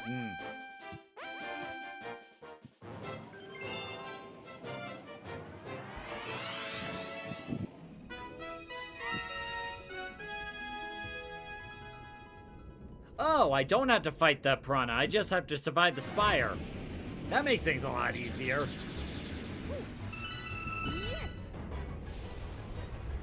Spaces Fairly says, you got a star. Yep, thank you.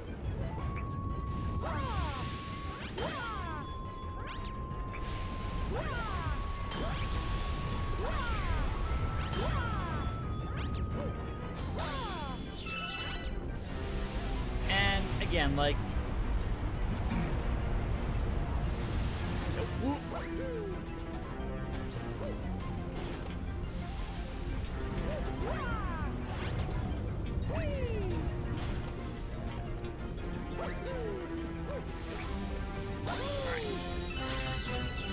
once the star's done, I'll have to check on the map to see if there are any other stars I can get before having to go to that final Bowser battle, because I'm pretty sure there are some stars or stuff that you can't get to until, like, you know, post-game stuff.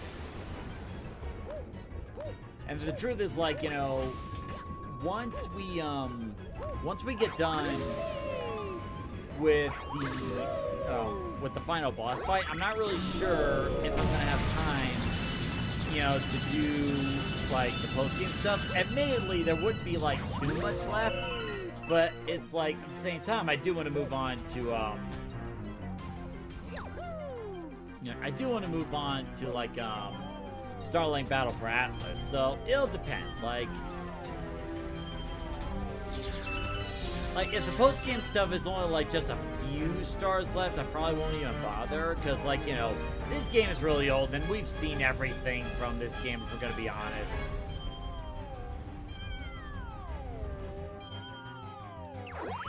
But if it is enough to warrant another live stream, then I'll consider it. Oh, and that's the other thing. I need to get, like, the weapons pack for, Starlight Battle for Atlas, because, like, the pack that Billy gave me, you know, it got me the R-Wing, which I'm really happy for. But it also,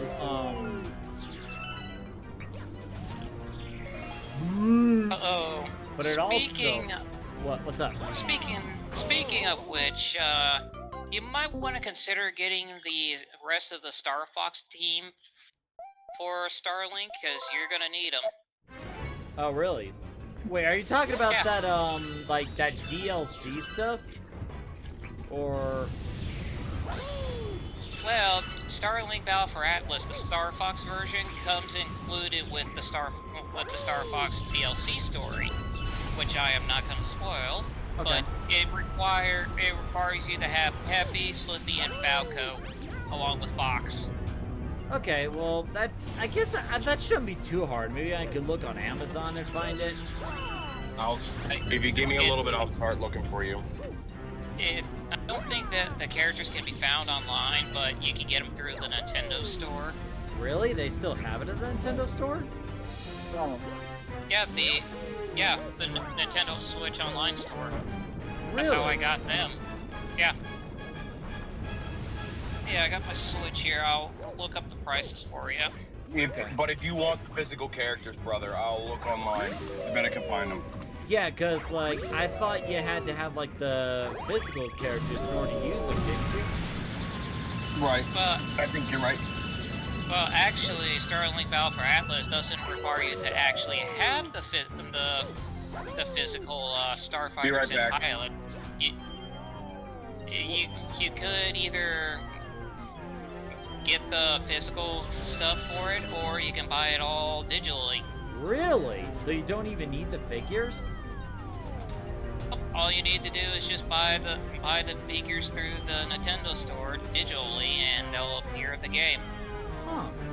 Well, if that is the case, it would certainly mean less stuff I'd have to keep track of, so that would be good. But if Billy can manage to find the physical Star Fox pilots, you will definitely have a collectible there. Yeah. Well, like, if I can get them digitally, that'll probably be more preferable, you know, because, like, it's less objects that I have to manage. So, wait, does that mean the same thing for the weapon add-ons, too? Yeah. Interesting.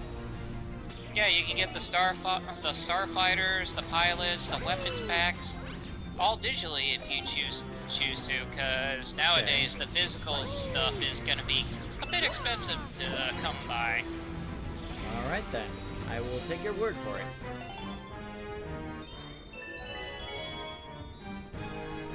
Because I found this out when I first started Starlink, and I was using its controller that came with the Link VR wing in. And as soon as I had it linked in, I moved it from the controller. I could still use the R-Wing even though it's not on the controller.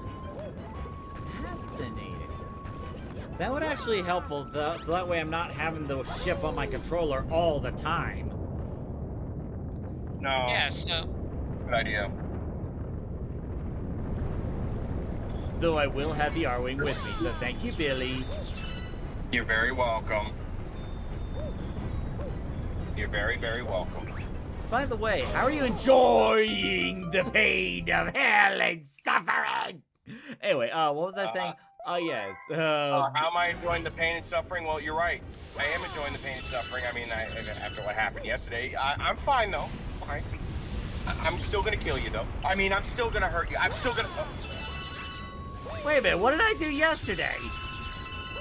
Nothing. You cursed me. That's all you did. How did I curse you? I'll let you think about that, buddy. Not kidding. Actually, I wanted to tell you yesterday, and I wanted to say it to you personally yesterday, but all that crap that happened with me yesterday kind of prevented that.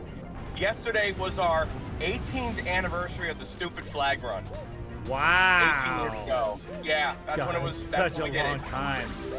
I know. And because I remember it was June 11th. Yep. Yeah. We were dropped on our heads.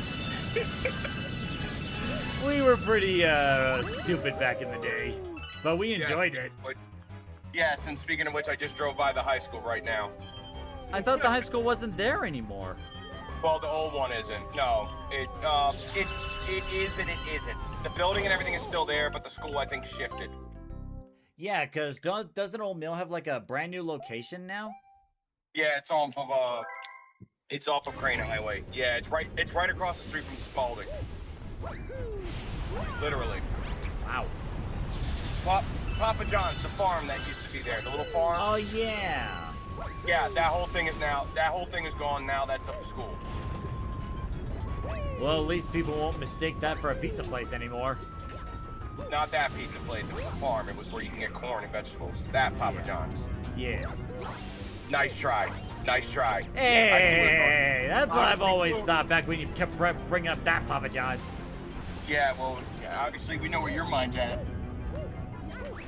Okay, I found the digital version of Falco, Peppy, and Slippy. They're $11.99. Oh, that's not bad at all. No, it's not. Well, there's also other bundles and stuff in the Nintendo shop, so I'll let you browse that at your leisure. Cool. Yeah, so next week it'll definitely be more Tomodachi live stream. Not anymore, dipstick.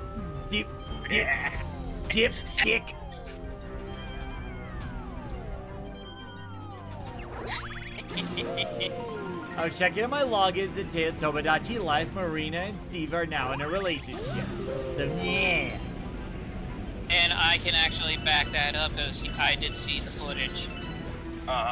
So what you're saying is he's being using communist propaganda, he brainwashed the said individual. I will pull up the footage again right now if you don't believe me. I don't know, man. I don't know why I hear Lennon calling your name in the background. This guy. Right, once I get through this, I'll show you the footage and prove it. Oh, okay. Well, I will happily love to watch it blankly because your computer screen. Oh yeah, I need to share this screen with you, don't I? Yes. Yes. There we go. Okay, there we go. Wow. That is wonderful. It's darkness. Absolute darkness. By the way, Yeah. how are you enjoying your Warhound Titan? I am enjoying it rather well because I have not been able to touch it yet. I'm enjoying it in its nice box. And I am getting now people from the group trying to figure out how to kill me. It is wonderful because even Mac himself was gonna put 3 Eldar Wraith Knights against me, and Oh yeah, he told me all about that. Even with all this powerful weapons on there, he will not be able to physically take out a Warhound in one turn. But I could take out, if I rolled right, I could take out. Have a good night, Connor. 1.5 Wraith Knights. But don't worry, I used the remainder of your funds from your account, brother, and I'm buying him a Phantom Titan on your behalf. So just want to let you know, it's either that or I turn you into the authorities for the Federation. You know. Well, it's either that or you use your own money for a change. Oh, I did. It's called. Hopefully, I don't have to use it again. It's called. All right.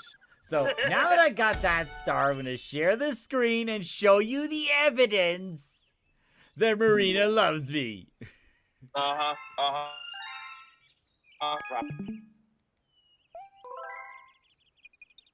you seeing it? Yep. Signal's actually coming good. Okay, good. So I'm gonna go over here in the album. So it all started, I was just grabbing the donations. Right? And then I see the pink circle, pink bubble over Marina.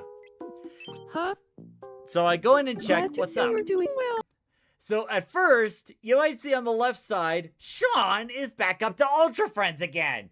And I was like, no, not this. It was like, at first, I thought Sean was gonna steal Marina again. So it's like, okay, let's hear what you have to say. I can't explain it, but Steve is on my mind all the time lately. I was like, wait, I gotta do it now. Because here's the thing. It's like, one of the things I've learned about Tomodachi Life Living the Dream, it is mostly all RNG. No matter what you do or how perfect the circumstances you set up, there's always this RNG factor. So it's like, I had to do it. I literally had to do it while it was there. I knew it. I'm in love with Steve. See, look at I that. want to Look at shout that. it from a mountaintop. I'd love to go I on a don't know. date with Steve. She chose to go on a date with Steve on her own volition. She chose me. See? Look at that. Mutual crush, head over heels. The evidence is right there, black and white, clear as crystal. Use Inquisition brainwashing techniques, or you probably use, use some. Randomly popped up on there. What do you mean? Also, hi, Faith. I know what you did. You stuck under her hat the boyfriend-girlfriend helmet from Kids Next Door, and you cranked the dial up to 900, and it basically scrambled her brain to thinking that you're the only one. What? Okay, first off, why would I do that? And second off, how would I even acquire such a thing when I'm an adult? let's not question it, Steve. We know. Yeah. So you make accusations to me, Oh, but I you're not have even, plenty of but you're not evidence. even going to support it with evidence, huh? Okay, well, fine. Here's what you did. First off, you should know as well as I do that even as a Kids Next Door, as a Kids Next Door agent, and let me clarify this on my behalf. First off, you don't have to be turning 13 and then no longer be part of the Kids Next Door. There are adults who are part of the Kids Next Door as undercover. Second, You that mean like means number your 274? service- Correct. And guess what? And number 5, when she got a lot older. Exhibit A. You could still have 2x4 technology and still do this stuff. Knowing you, and I know you're smart, knowing you're still a Kids Next Door, loyal at heart like I am. So obviously, you acquired the helmet through some means, okay? You got it somehow through Amazon, Jeffrey Bezos. I don't know. Jeffrey Bezos! Why would Jeffrey Bezos be you- one of the kids next door? I don't know. You tell me. You tell me, slacker. No, I'm kidding. Yeah, you tell me. Oh, come on. You were just thinking about Papa John's pizza earlier. You have no. What does Papa John Pizza have to do with anything? That's the point. I'm confusing the crap out of you because you know it's the truth. Repent, and thou shalt be saved. No, I'm not a double agent. Don't make He me could throw have the got it flashlight. from Urkel. He could have got it from Steve Urkel. That's a good question, I don't too. think Or Steve Urkel is even around anymore. Steve Irwin's not around anymore, but Steve Urkel might be. Well, no, I'm not going to dabble down on that. Point being is, you had a boyfriend-girlfriend helmet. You brainwashed her, you Soviet bastard. I did no such thing. Okay, so I think I've basically gathered all the stars I could. I Did no basically such gathered thing. all the stars I could. What prankster comment? Gentlemen, I will return later. I will be back. Did no such thing, Toastamac. How come it says right here, $1,000 for that helmet Where? on the bank statement? Yes, another. Okay, so there's no other stars at this point. So at this point, the only thing I do now is like, just go to the final boss battle and just, it's time to end it. Alright, so we're gonna go to the final battle now. Faith says, yesterday I had a migraine, couldn't stop throwing up. So I had to go to the hospital in the middle of the night. I had to get an IV. Oh, that sounds serious. Like, so it's good that you're doing better now, but it's like, migraine, couldn't stop throwing up? Like, what exactly caused such a thing to happen? If you don't mind me asking, of course. And strap in, boys and girls. It's time to go to the center of the universe. I can definitely relate to Faith, because quite some time ago I had to take my mother into the emergency room. Oh, wow.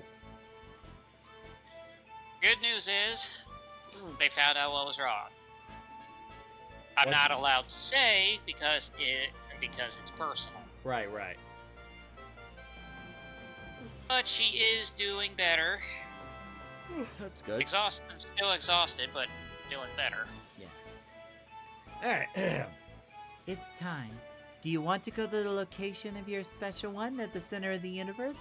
And yes, I'm going to call him special one because at this point, calling her just friend is just basically nonsense at this point. You two know each other for how many years now? Like, I may look young, but I'm like hundreds and hundreds of years old. I know that you and Peach have a thing. I'm not going to call you friends anymore. Just special one.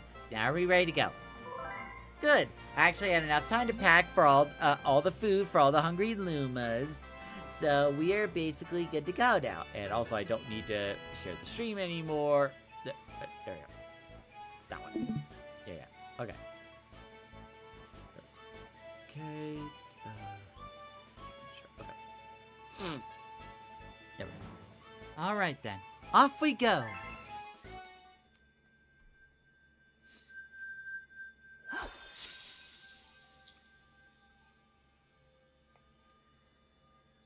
I'll be sure to charge your account for the Star Fox team's assistance. By the power of Nintendo magic, I'm turning this into a giant cocoon and turning it into a spaceship. Which, by the way, I don't know why Fox McCloud could pilot this into a ship when I'm the one who's supposed to turn it into a rocket ship. Then try to explain that to me. Like, Fox can't do all this. I'm the one that pilots the dang ship. So what if I was kidnapped? Fox doesn't have the keys to the ship unless one of the Lumas gave it. Anyway. There's Warfield inside the castle. Go, Mario. Go. There's... Like, the way she says, go, Mario, she sounds annoyed. Like, ugh. Go already, Mario. Like, I gotta put the Lumas to bed. Can you hurry this up? And Mario's just wearing slowly like,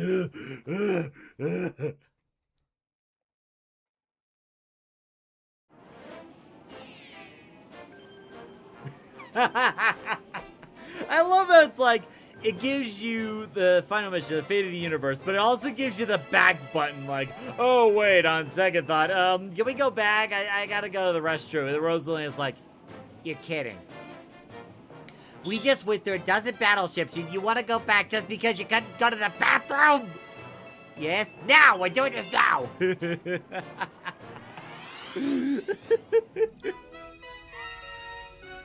fate of the universe. Face says, I think it was an infection, UTI to be exact. Ooh, darn. Ew. That doesn't sound good.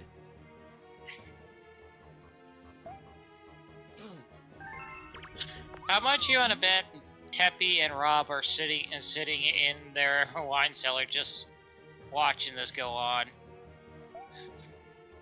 Whatever you do, don't fail! Yeah, no pressure, Luma.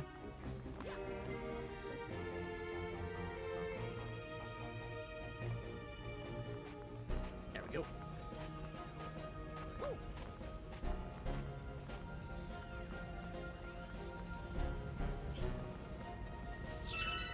Okay. Oh no! Oh, darn it! Meanwhile, that one Luma's like, "What did I just say?"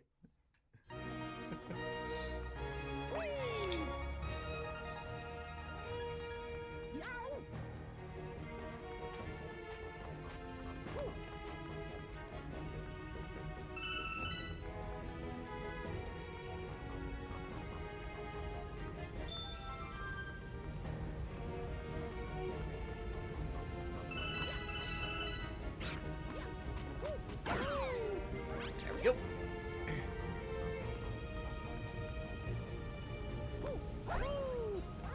Go.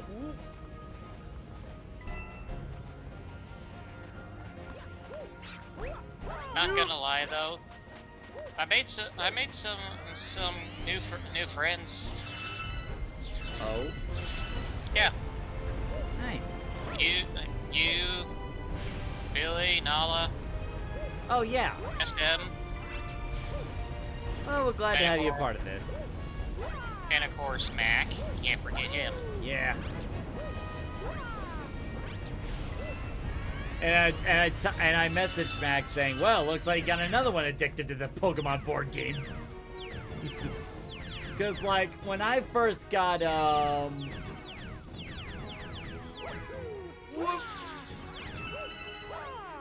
Spaces really says it's too quiet. Wait, are you talking about the... Oh, you're talking about the gameplay being too quiet. Okay. Sorry, I couldn't understand that at first. There we go. I had to turn it down because the power-up music was just going off like crazy. But thanks for telling me. There we go.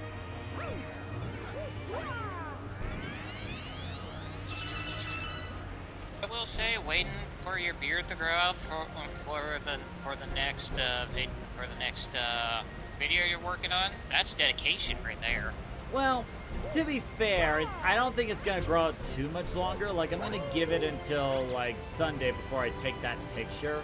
Because that's, like, the latest I can push it to. Or maybe, like, Saturday evening. We'll do it Saturday evening instead. But still, that's dedication. Well, I just feel like if I'm gonna do something, I might as well do it right. And it's like, you know, having the beard when I normally don't have the beard in the autism videos. I feel like it kind of drives the point of, you know, that feeling of burnout where you're like not taking care of yourself. Understandable. Space Ace says it's also too quiet on the Discord too. Well, I had to lower your volume in particular because of the noises going on. Like, I think there was someone dropping the F-bomb, and then there was like a kid in the background. I'm gonna pull it back up, but hopefully there's nothing else in the background going on. It was my older daughter. Ah. All right. Yo. There we go. And There we go.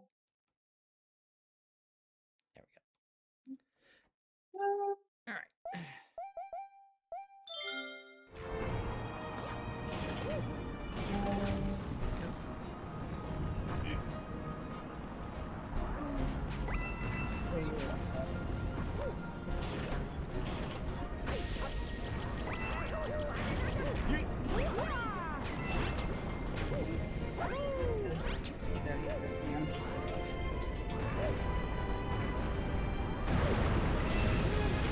Oh, that was a bad move. Oh, that was a bad move. Nah, nailed it. Of course, with the new Spyro game coming out, I gotta play through the Spyro games I own.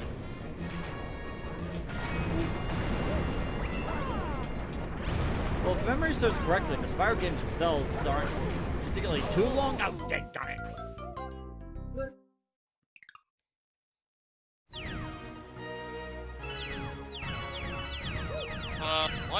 The one trilogy of Spyro that I'm looking forward to replaying is the Legend trilogy. Oh, you mean the Reignited trilogy? No, the Legend trilogy. It started off with The Legend of Spyro: A New Beginning, then The Eternal Night, then Dawn of the Dragon. Oh, you mean the later Spyro games? Yeah. Of course, Dawn of the Dragon is one of my favorites because a former Jedi voices Malefor.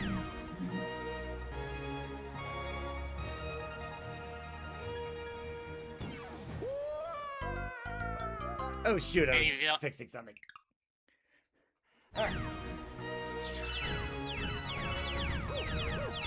If you don't get that hint, yeah. I feel sorry for you. Sorry, what hint? The one who voices the main villain in Dawn of the Dragon is a former Jedi. Oh. Well, I mean, I've never played those Spyro games, so I wouldn't know.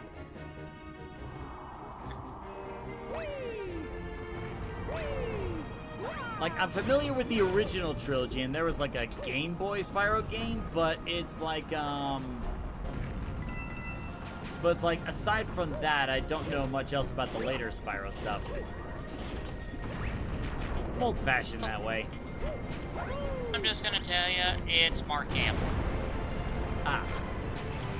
Well, that doesn't surprise me at all, because Mark Hamill voiced characters like the Joker and Fire Lord Ozai, so that kind of fits. That tracks. Yeah, the Legend trilogy was the first reboot of the Spyro series.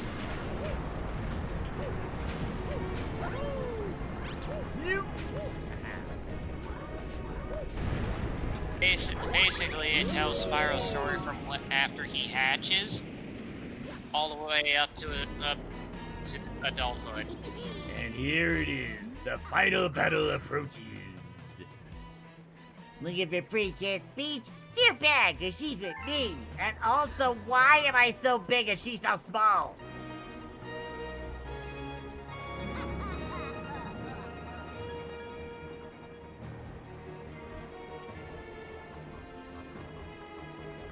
Nope. This is really kids, not a kid. It was the older brother. Okay. So I appreciate you explaining, but there was like too much background noise going on. I was worried it might affect the quality of the stream, so sorry. It's like it's like when the microphones like are clear and I can just hear the one person in question, that's fine. But it's like when there's background noises going on, it kind of distracts viewers, unfortunately. Finally! You can't be waiting for so long, Mario. Like, I know you're trying to be a completionist and all, but like, seriously, like, how long were you gonna keep Princess Peach waiting? Even I was so bored, I was like, hey Peach, wanna play chess with me? I mean, seriously! But still, you got here just in time, I guess, to see the creation of my new galaxy in the center of the universe. Watch and weep!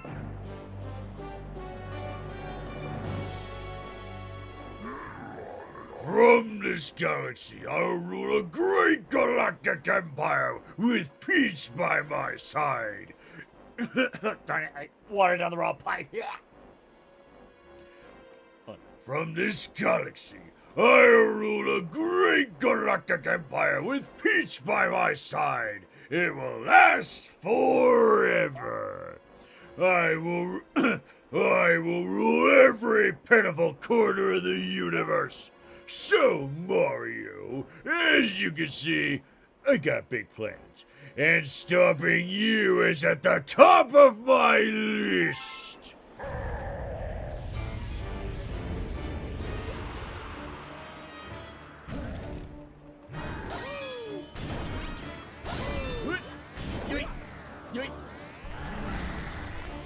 Oh, I know how to deal with that.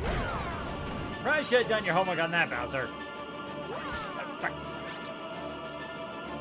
Alright, anyway.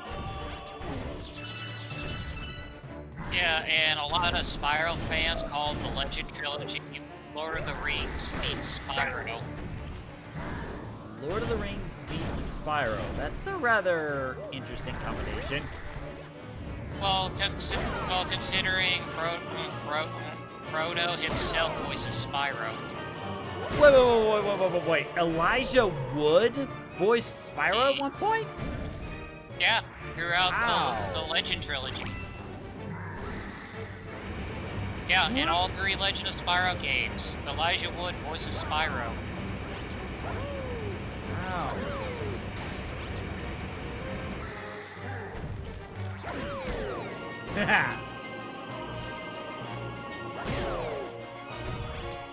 Sorry about the dogs talking in the background.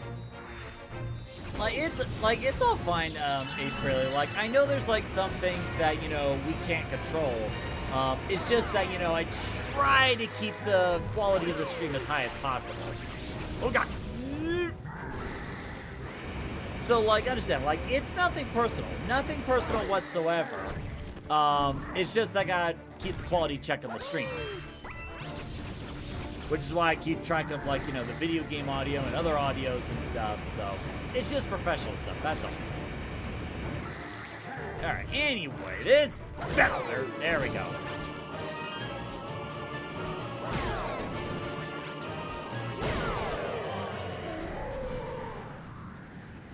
Hey, where are we going? This wasn't part of the plan.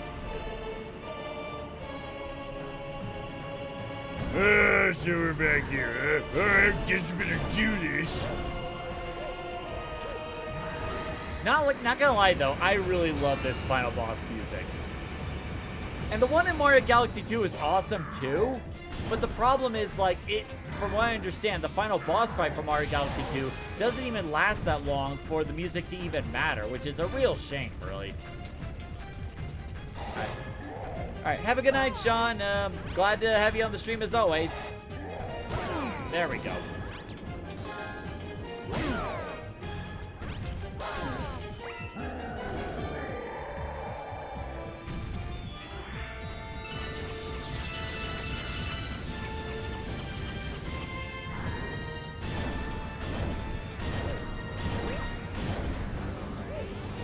Alright, have a good night, Ace Frehley. Thanks for tuning in to the stream.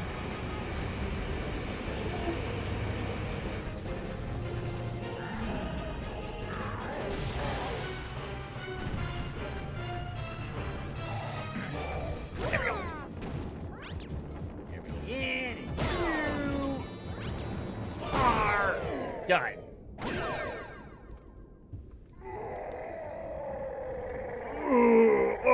God, that hurts. Oh, wait, where'd the gravitational field go? Wait, no, gravity's not supposed to work like that. Yeah.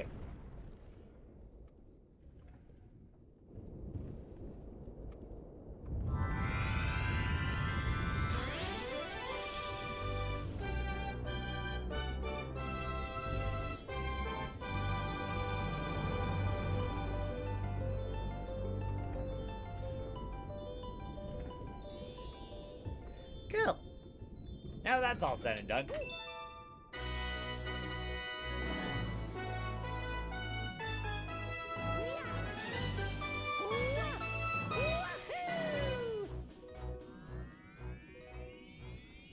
Hey, be sure not to let me go!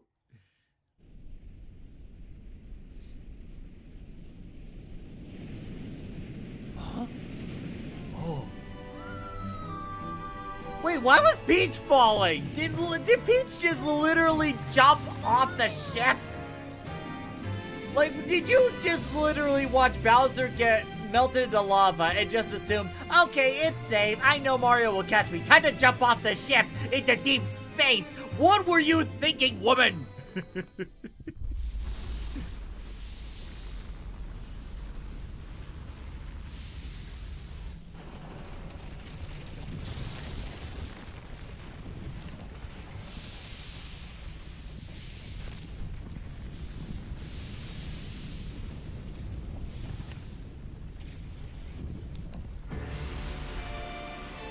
Oh, God. Oh, that's the worst lava bathing in my life. Oh, God. No.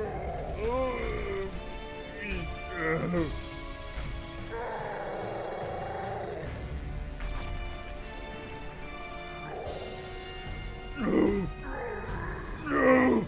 My galaxy. My empire. This can't be happening.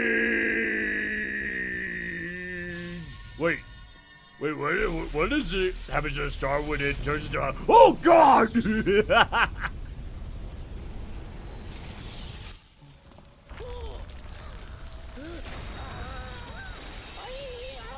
Should've stayed in the castle, Peach!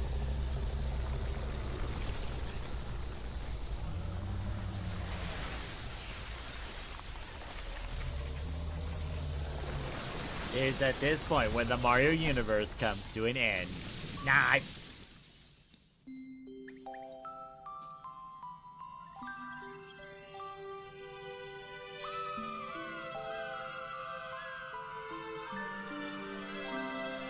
Goodbye, all Lumas that I hardly knew. Especially you, pink-hungry Lumas.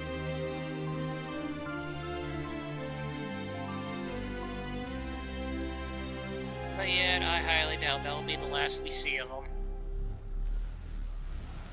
Also, this is a rather violent restart of the universe, isn't it? Just watch everything twist and collide like that. And the Big Bang. Yes, apparently Mario survived the Big Bang. Go figure.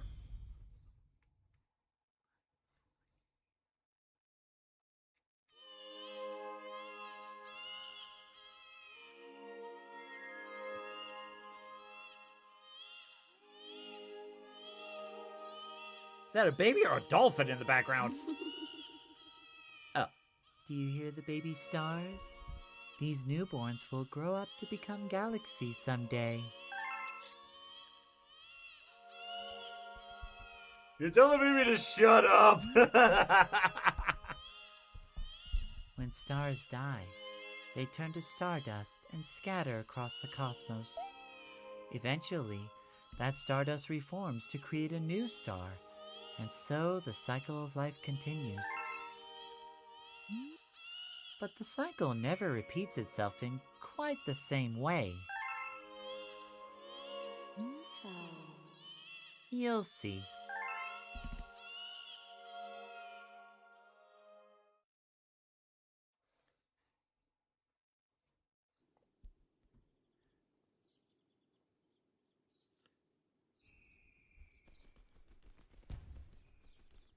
And then it's all back like nothing ever happened.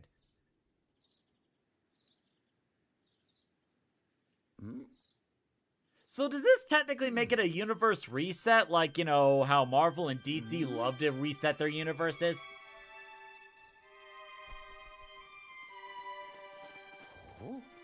It's something I never thought about until recently. Oh, the shark actually found a new home. Great.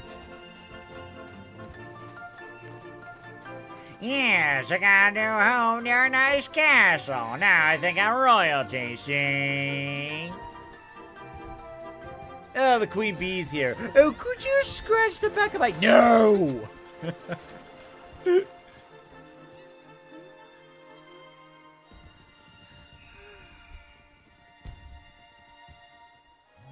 Oh God, what happened last night? Oh jeez.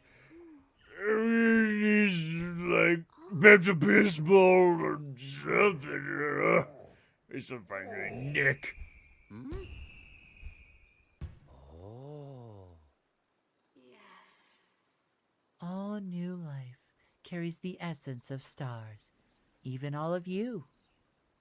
Ah. Welcome! Welcome, new galaxy!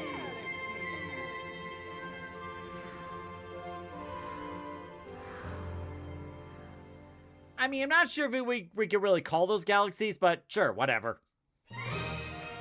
But yeah, that is Super Mario Galaxy. A lot of fun. Actually, can I skip the credits? No, I cannot. Okay. Oh.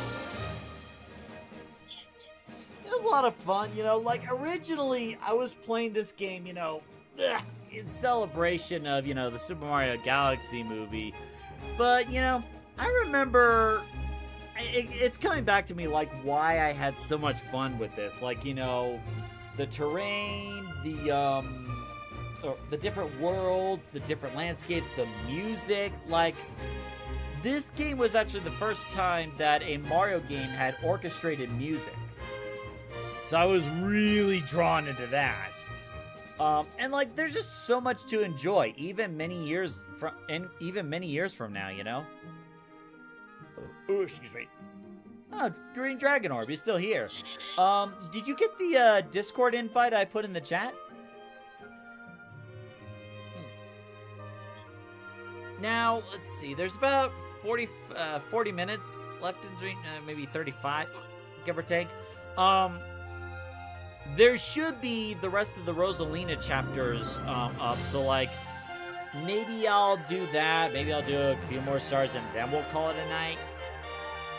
But like after that, the next thing I'm gonna be moving into is Spyro the Reignited Trilogy, because that was requested.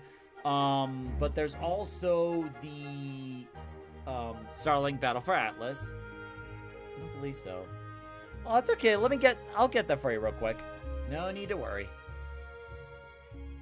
Let's see, where is it? Learning that Elijah Wood himself voiced Spyro at one point was a surprise. Yeah, that was definitely a surprise.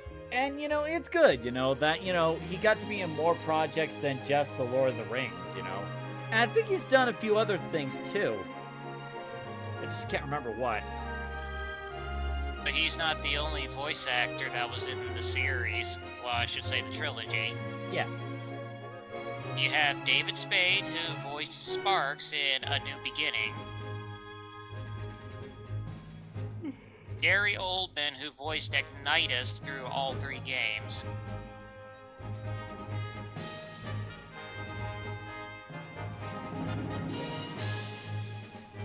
Of course, Christina Ricci, who voiced Cinder in Dawn of the Dragon. Let's see. So, for those in the chat, you know, while we got this downtime, how did you do that? How did you have multiple bomb-boos like that just flying around? How? What kind of deaf bull malarkey did you pull? I've never been able to do that. Not with that many.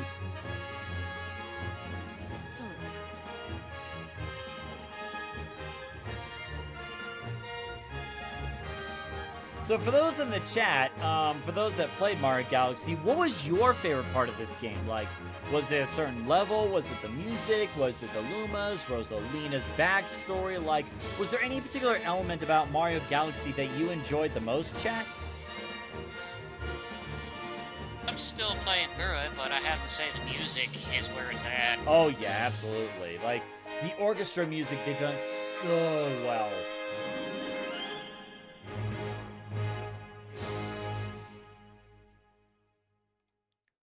Thank you so much for playing my game. Yes, you're welcome. There's the new chapter.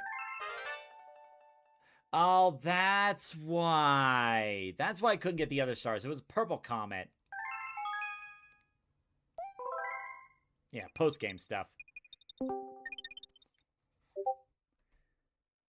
So here's one last voice actor you should know that was also in The Legend of Spyro. What? Billy West. Really? Yep. Also, someone jumped on the voice chat. Oh, Green Dragon Orb. And he's gone. It was like the moment I noticed, it was like, oh, wait, I gotta go. I'm just messing with you. I'm messing with you. Hold on. Yeah, Billy West himself also voiced Sparks the Dragonfly in the trilogy.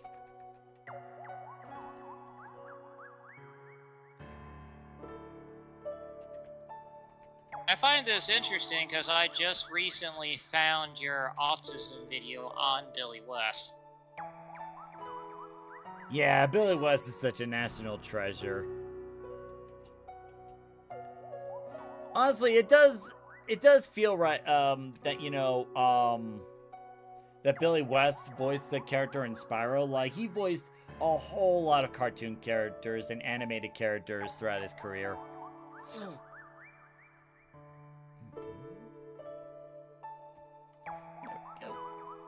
Just trying to remember which Spyro game he voiced Sparks in. It says, oh, that was me at auto-joined you, really?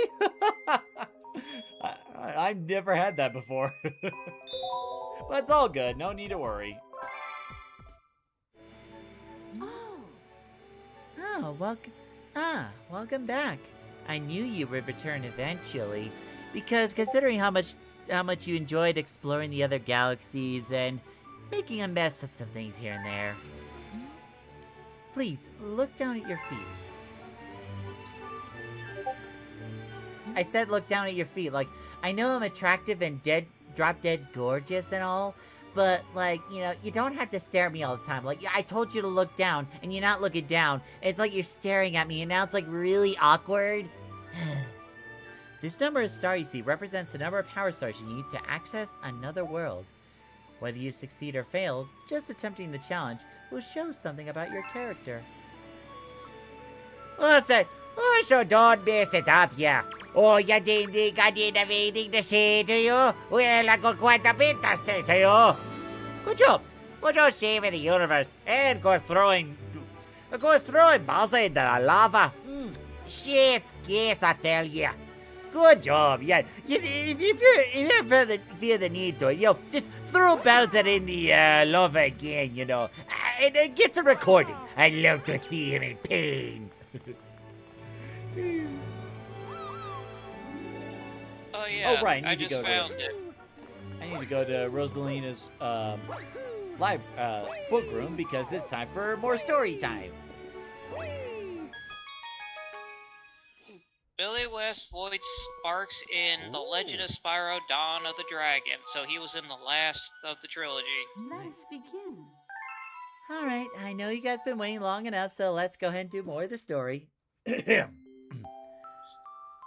Chapter 8. The Wish.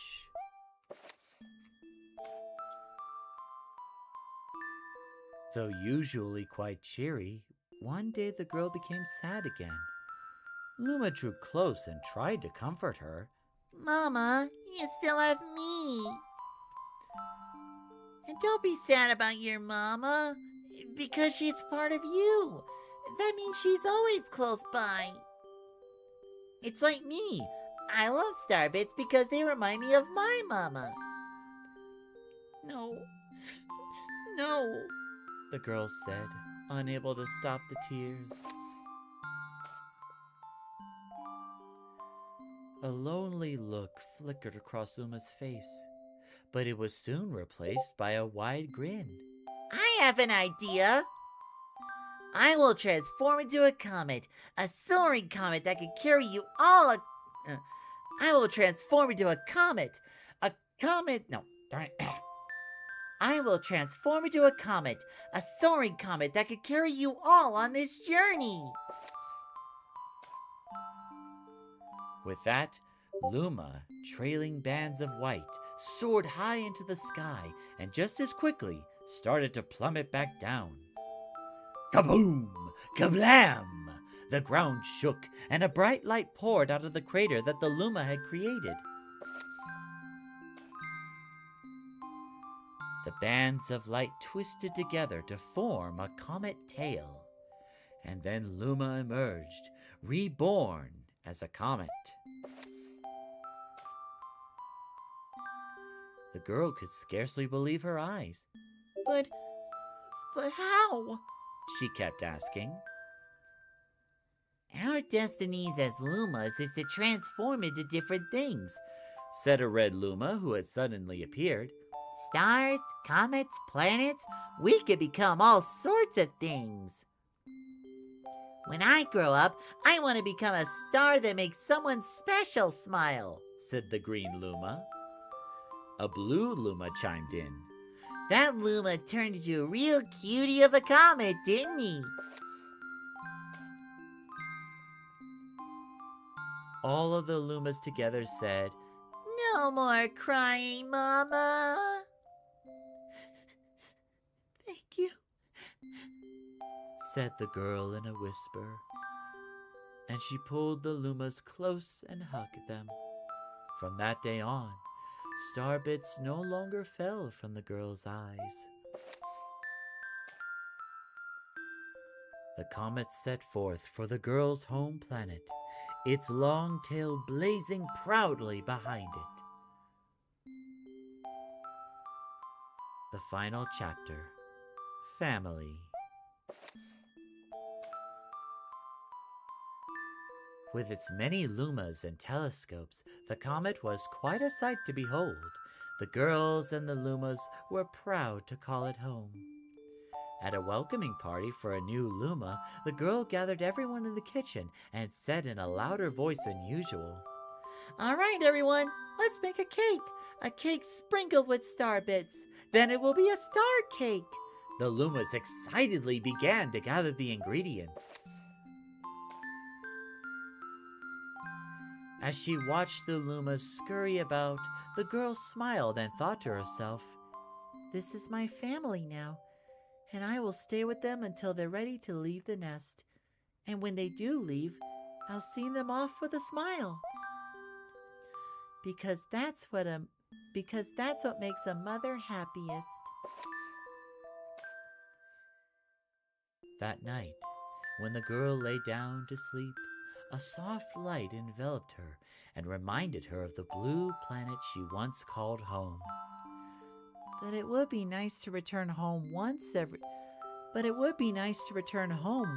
100 years to nap in my favorite sleeping nook.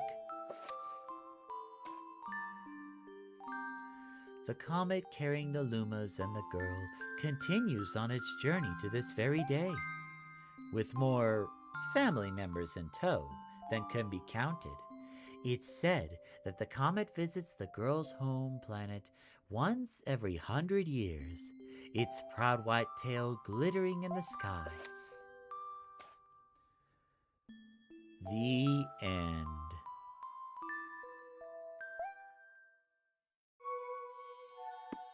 That's all. That's all. My story is finished. Yep, that's it. That is Rosalina's story. A very cute and touching one, and a little sad too. I really enjoyed it back when I first read it. So yeah, that's the whole story. So we'll do a few more stars, and then we'll go ahead and call it a night.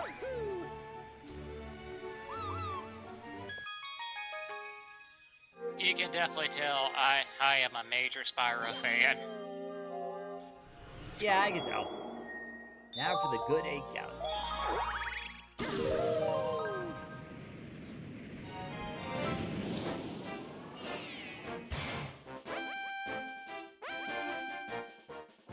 Now, given that there wouldn't really be that much left, I'm not really gonna do another live stream of this because there wouldn't really be much to it. So after this, we'll go into more Tomodachi Life, and also, more Tomodachi Life, and then we're gonna start Starling Battle for Atlas, which means I'll have to look into those digital packs for like the weapons and the characters, and then go from there. That reminds me. Did I need the digital characters of some of the other stuff? Like, are there parts of the game that force me to be certain characters? Well, there is one part of the Star Fox DLC that does it. Okay, but like not. you- But the main game lets you play whoever you want, right? Yeah, but Okay. it's best to have more pilots and weapons because you're gonna come across stuff on different planets that's gonna require you to swap out the pilots and Really? weapons. Yeah. I mean, I guess it wouldn't hurt to look those up. Wow! There we go. Yeah, and of course, while I was looking on the Switch, there are bundles you can buy that basically give you multiple ships, pilots, and weapons packs. But bear in mind, depending on the pack, depends on the price. Well, for me, I feel like it would only be like I want to play the Star Fox team as much as I can. Like, and if there are parts where I have to switch to other ones, I'm probably only gonna get the essential ones. Like, it's not like I'm gonna go for like the entire collection or something. Well, there are of course bundle packs, and you could also, I think you can still buy some of the things separate from the packs, but I didn't see anything else separate. But feel free to take a look when you get a chance. Will do. I'll definitely be looking into it before the next before I stream that game.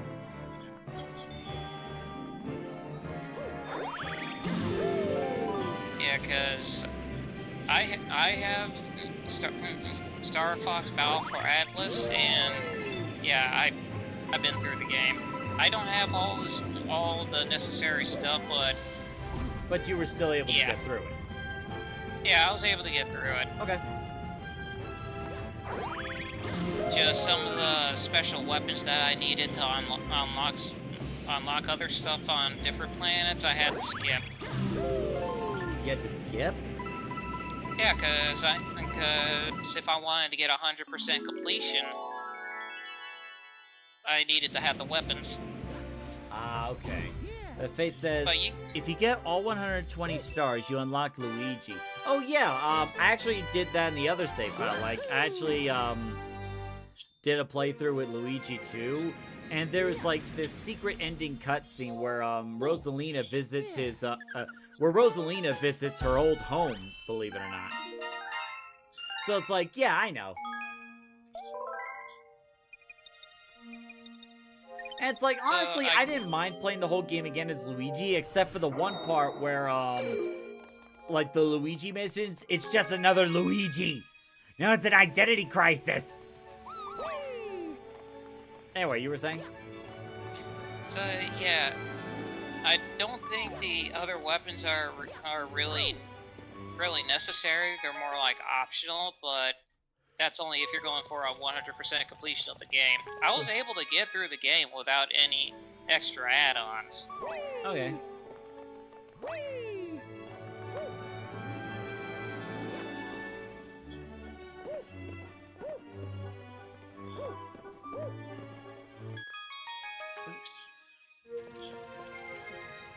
So yeah, I've beaten this game like all the way, like more than once, so. It's just been so long since I last played it that some parts, you know, kind of like threw me for a loop. Of course, this will be my first time playing Starlink Battle for Atlas, so, like, I'm just gonna have to be prepared for anything. Believe me, you're gonna have to be prepared, cause yeah.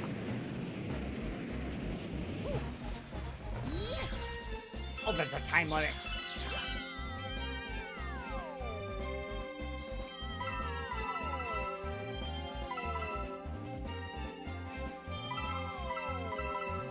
But I'm not gonna say much more because I don't want to spoil it. I appreciate that. Ouch!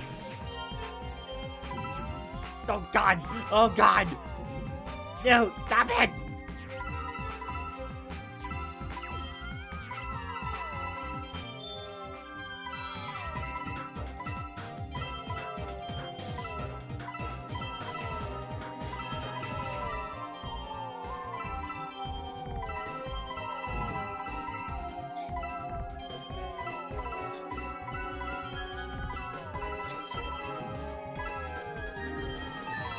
But yeah, one last thing Ouch! about the different.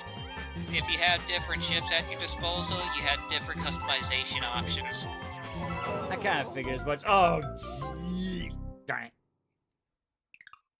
But that's pretty much it. Alright.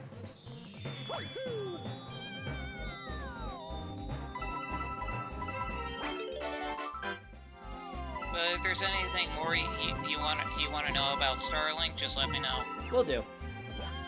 Because I'll do my best to help you out. I appreciate that. Nope! Doink, doink, doink.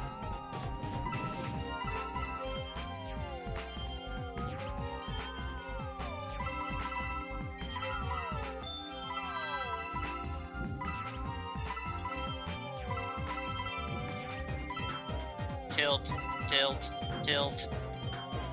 This isn't pinball! Oh, God.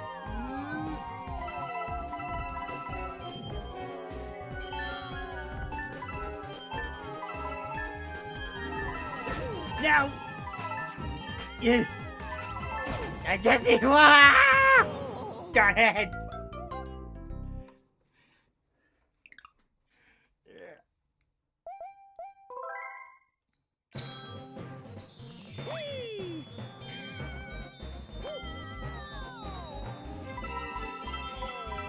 I'm not gonna lie, but I spent hours on Starlink. Spent what? I spent hours on Starlink Battle for Atlas just flying the R-Wing. That's perfectly understandable. Like, if it weren't for the fact I'm going to be live streaming this, I'd probably do a similar thing.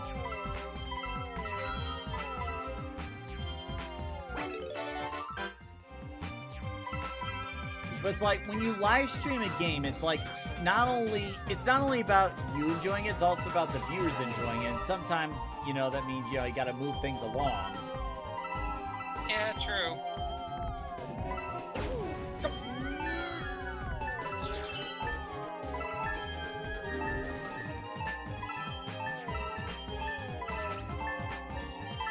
Haha, got it!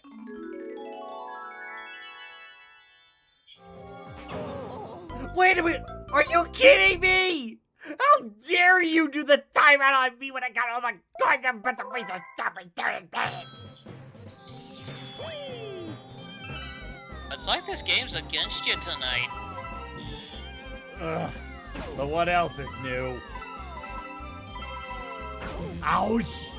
I don't care! Would make a friend zone joke, but that ship's already sailed. Yeah, it's already sailed and the dock's closed.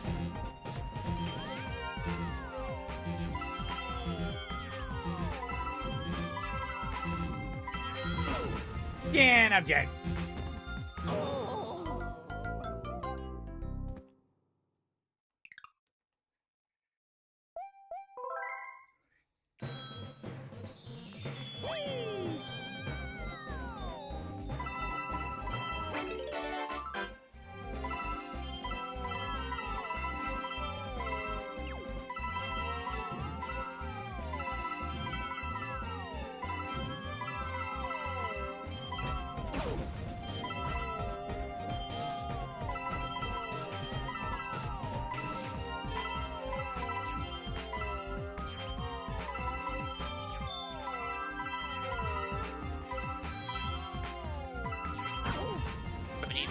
this over and I see what I'm up against.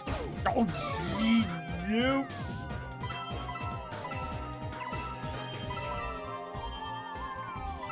There we go. There we go. There we go.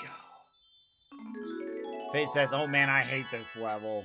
It does take a lot of effort. I will say that. Got it. That's good because I didn't want to spend the last 13 minutes on one stinking level.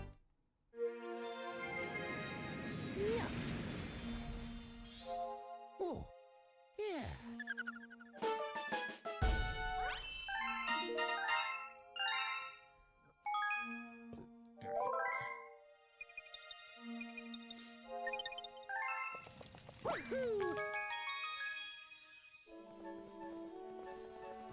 You know, it's only still for a second. I thought the webcam froze up.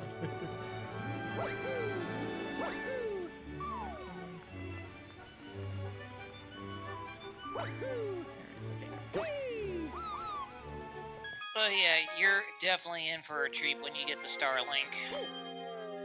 Well, looking forward to it. Go.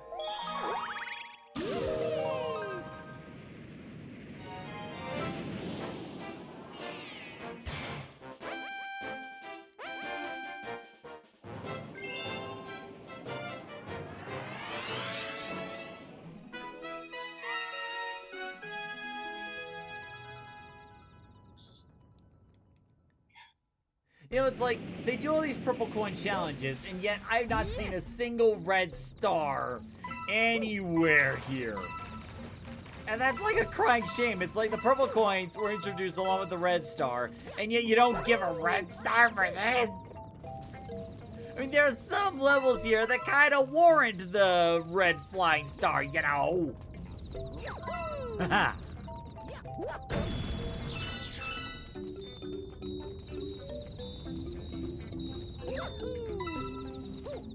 Whoops. Forget about these.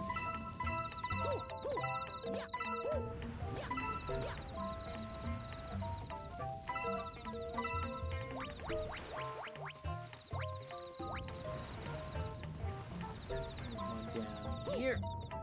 Ah. Oh, yeah.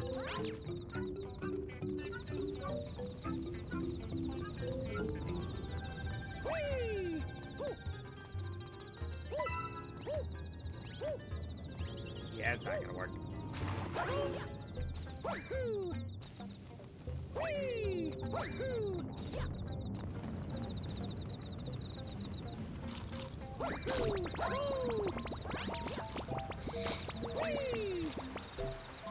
Oh, there's one.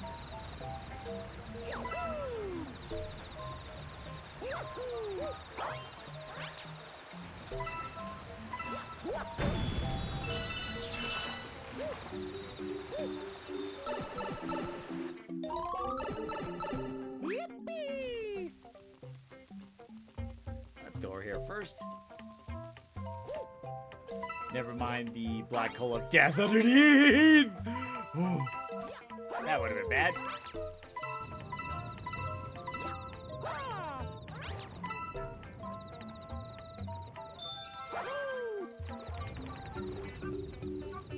And you know, it just dawned on me, this challenge is basically the 100 coin challenge.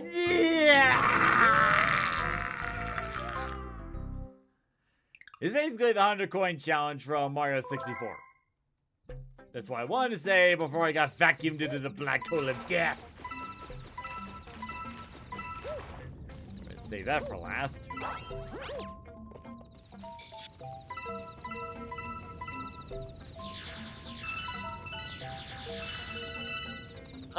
Those black holes are painful little buggers. Well, I'm not sure if they are, because, like, would you really feel pain if you were sucked into a black hole? No one really knows. But then again, like, it's not really something some people would want to do, so...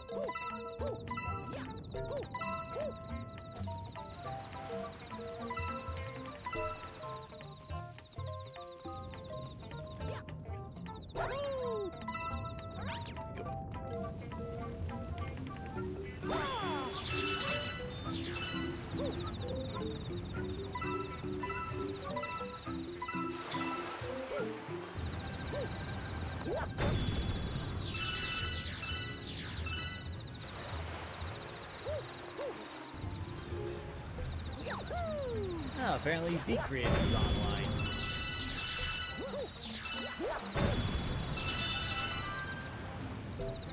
Oh, I see how it is. Z Creates are trying to play Smashy Bros, but not trying to watch the streams. I'm kidding, I'm kidding.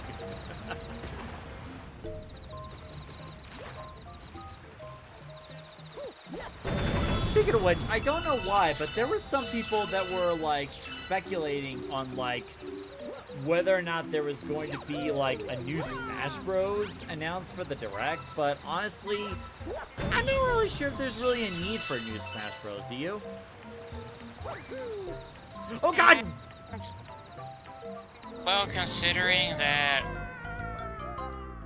the project was promised to a developer that I think passed away, I think I could be wrong, but Really? yeah.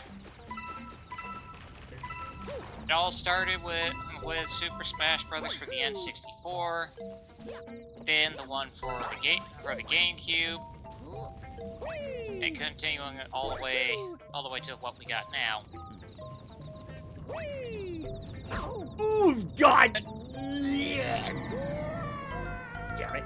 But if they do make a new Smash Bros. Game, this could be the perfect time to go out with a bang if this was going to be the final Smash Well, I Bros. feel game. like Ultimate was the one that went out with the bang, because, like, I think Sakurai said himself that if there were to be another Smash game, it would not be as big as Ultimate, because there was a lot that went into that, like, you know, all the characters and stuff, all the licensing for the different companies, you know. Yeah. I mean, I'm not gonna lie, I was surprised when they actually got Sephiroth into the game. Oh, lots of people were. Like, when me and Thomas were watching that Video Game Award that year, and, like, we saw Galeen cut in half, I thought it was, like, you know, either, like, I don't know, Sora or, like, Trunks from Dragon Ball. And then, like, I kid you not, it was literally just one or two notes, and Thomas was literally popping off, shouting at the top of his lung, "Oh yeah, it was like, dude, you were so loud, I'd be surprised if the neighbors didn't hear you." Like, I don't think anybody saw, like, it was a surprise when Cloud came in, and, like, nobody ever saw or predicted, like, Sephiroth ever coming to Smash. Like, that was one of the ones that took everyone by surprise. Well, there was another character that was surprising addition. Which one? The classic duel, Banjo and Kazooie. Oh, yeah, yeah. Yeah, lots of people were really happy about that. And then the final character showed. Sora. Sora. That was from emotional, Kingdom Hearts. man. That was emotional.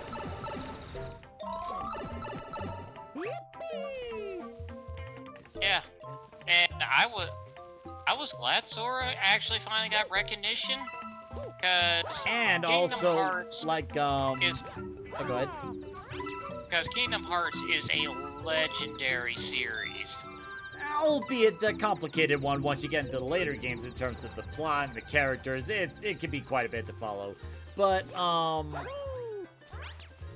during that Direct, Sakurai also confirmed that Sora actually won the ballot, but due to like certain reasons, probably licensing reasons, they weren't able to put him in at the time. Yeah. And some of the reactors, some of the streamers like, vindication! Well, to be honest, I kept voting for Spyro to hopefully be able to get on the ballot, but Yeah. that never happened. Neither did Waluigi.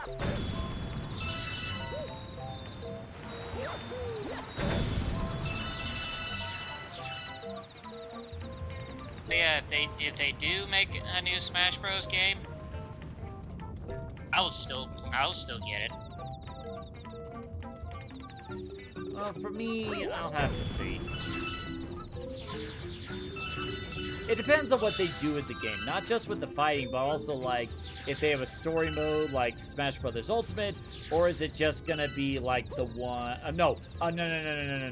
Is it gonna be like the Subspace Emissary from like Smash Brothers Brawl, or is it gonna be more like what they did in Ultimate? Like, it has to be more than just the characters and the fighting to want me to get into another Smash Bros. Game. Oh, there it is.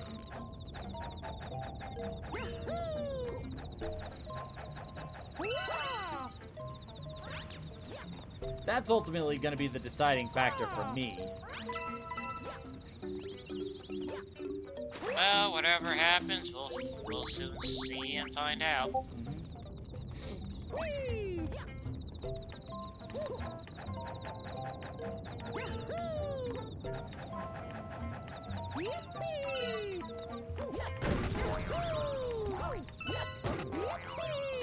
And who knows, we might actually get a brand new Banjo and Kazooie game. Like, if I'm gonna be honest, that feels just as likely as, let's see. That feels just as likely as Jack and Daxter getting a new game, or like Sly Cooper getting a new game. Like, it would depend on whether or not the companies actually remember to use those IPs. Well, look at Spyro. No one was expecting him to get a new game, and look what happened. Fair enough, fair enough.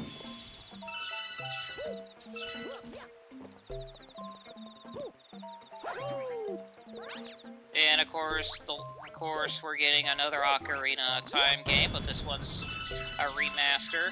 Well, we'll have to see, because, like, they didn't really show much. And they say it's coming out this year? I feel like they need to do another Direct, because I need more intel with my intel.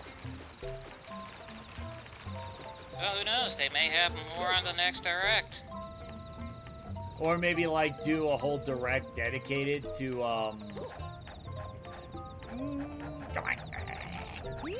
or maybe, like, they do a different Direct strictly dedicated to this remake.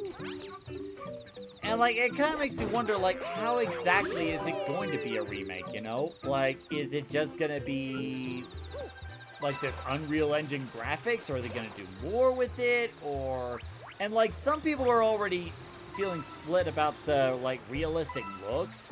But, like, my argument on that is, I feel like that's what the N64 version was kind of going for. It's just the graphics weren't there at the time. So it's like, what do you feel about the appearance and graphics on that so far? Well, the graphics look good. Link's new look, though. Well, I just need, like you said, I just need more information. Yeah. I mean, I like that they're updating the graphics, but I have a feeling that they may change some things. Well, I mean when Square Enix did the Final Fantasy VII remakes, they definitely did some. Oh God! Why? Why? Why? Why? Halo Wolfgang says, I personally want another Pokemon Mystery Dungeon that isn't a remake or a remaster with the ZA mechanics. Interesting. Yeah, I know what Halo's getting at, and honestly, I'm agreeing with him.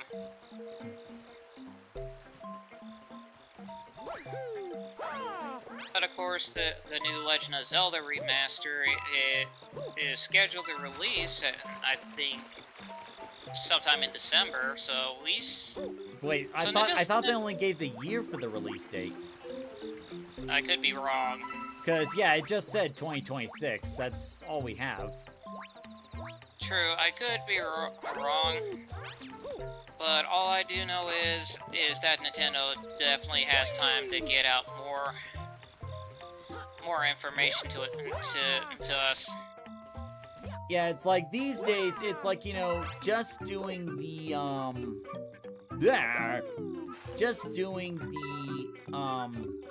trailer by itself. These days it just doesn't work anymore. We actually need to see gameplay.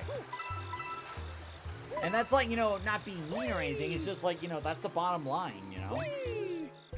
True. No, I mean, look, no.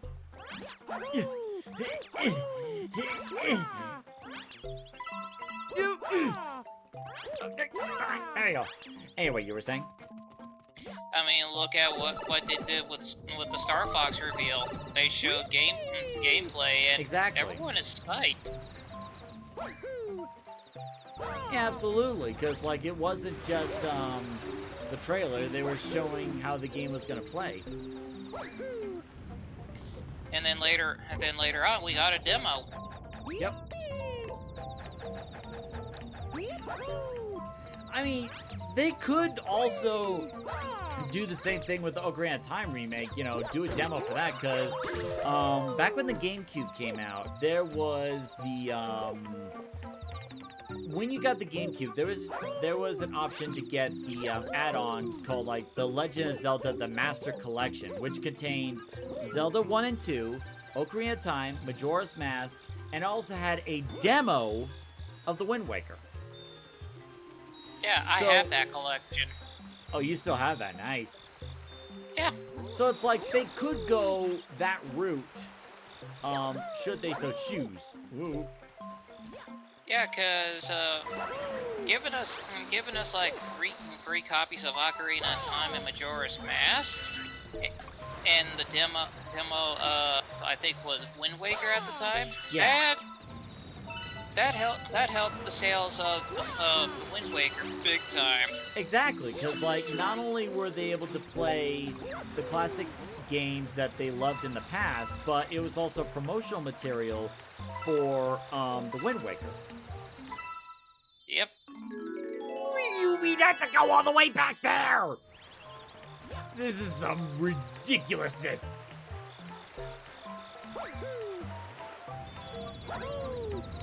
Yeah, and Nintendo also got us hyped for Twilight Princess when they didn't say or reveal anything at all. But at a convention, they showed basically a trailer with how it was coming. No one knew what it was gonna be until they heard the familiar Zelda song. Yep. And people went nuts. I would imagine. All right, everyone, we are unfortunately out of time. We're at the stopping point. But yeah, that was Mario Galaxy. Hope y'all enjoyed it. And I definitely enjoyed chatting with you throughout the stream. Likewise. Zach says, "Welcome to the Alliance." So we're on Discord.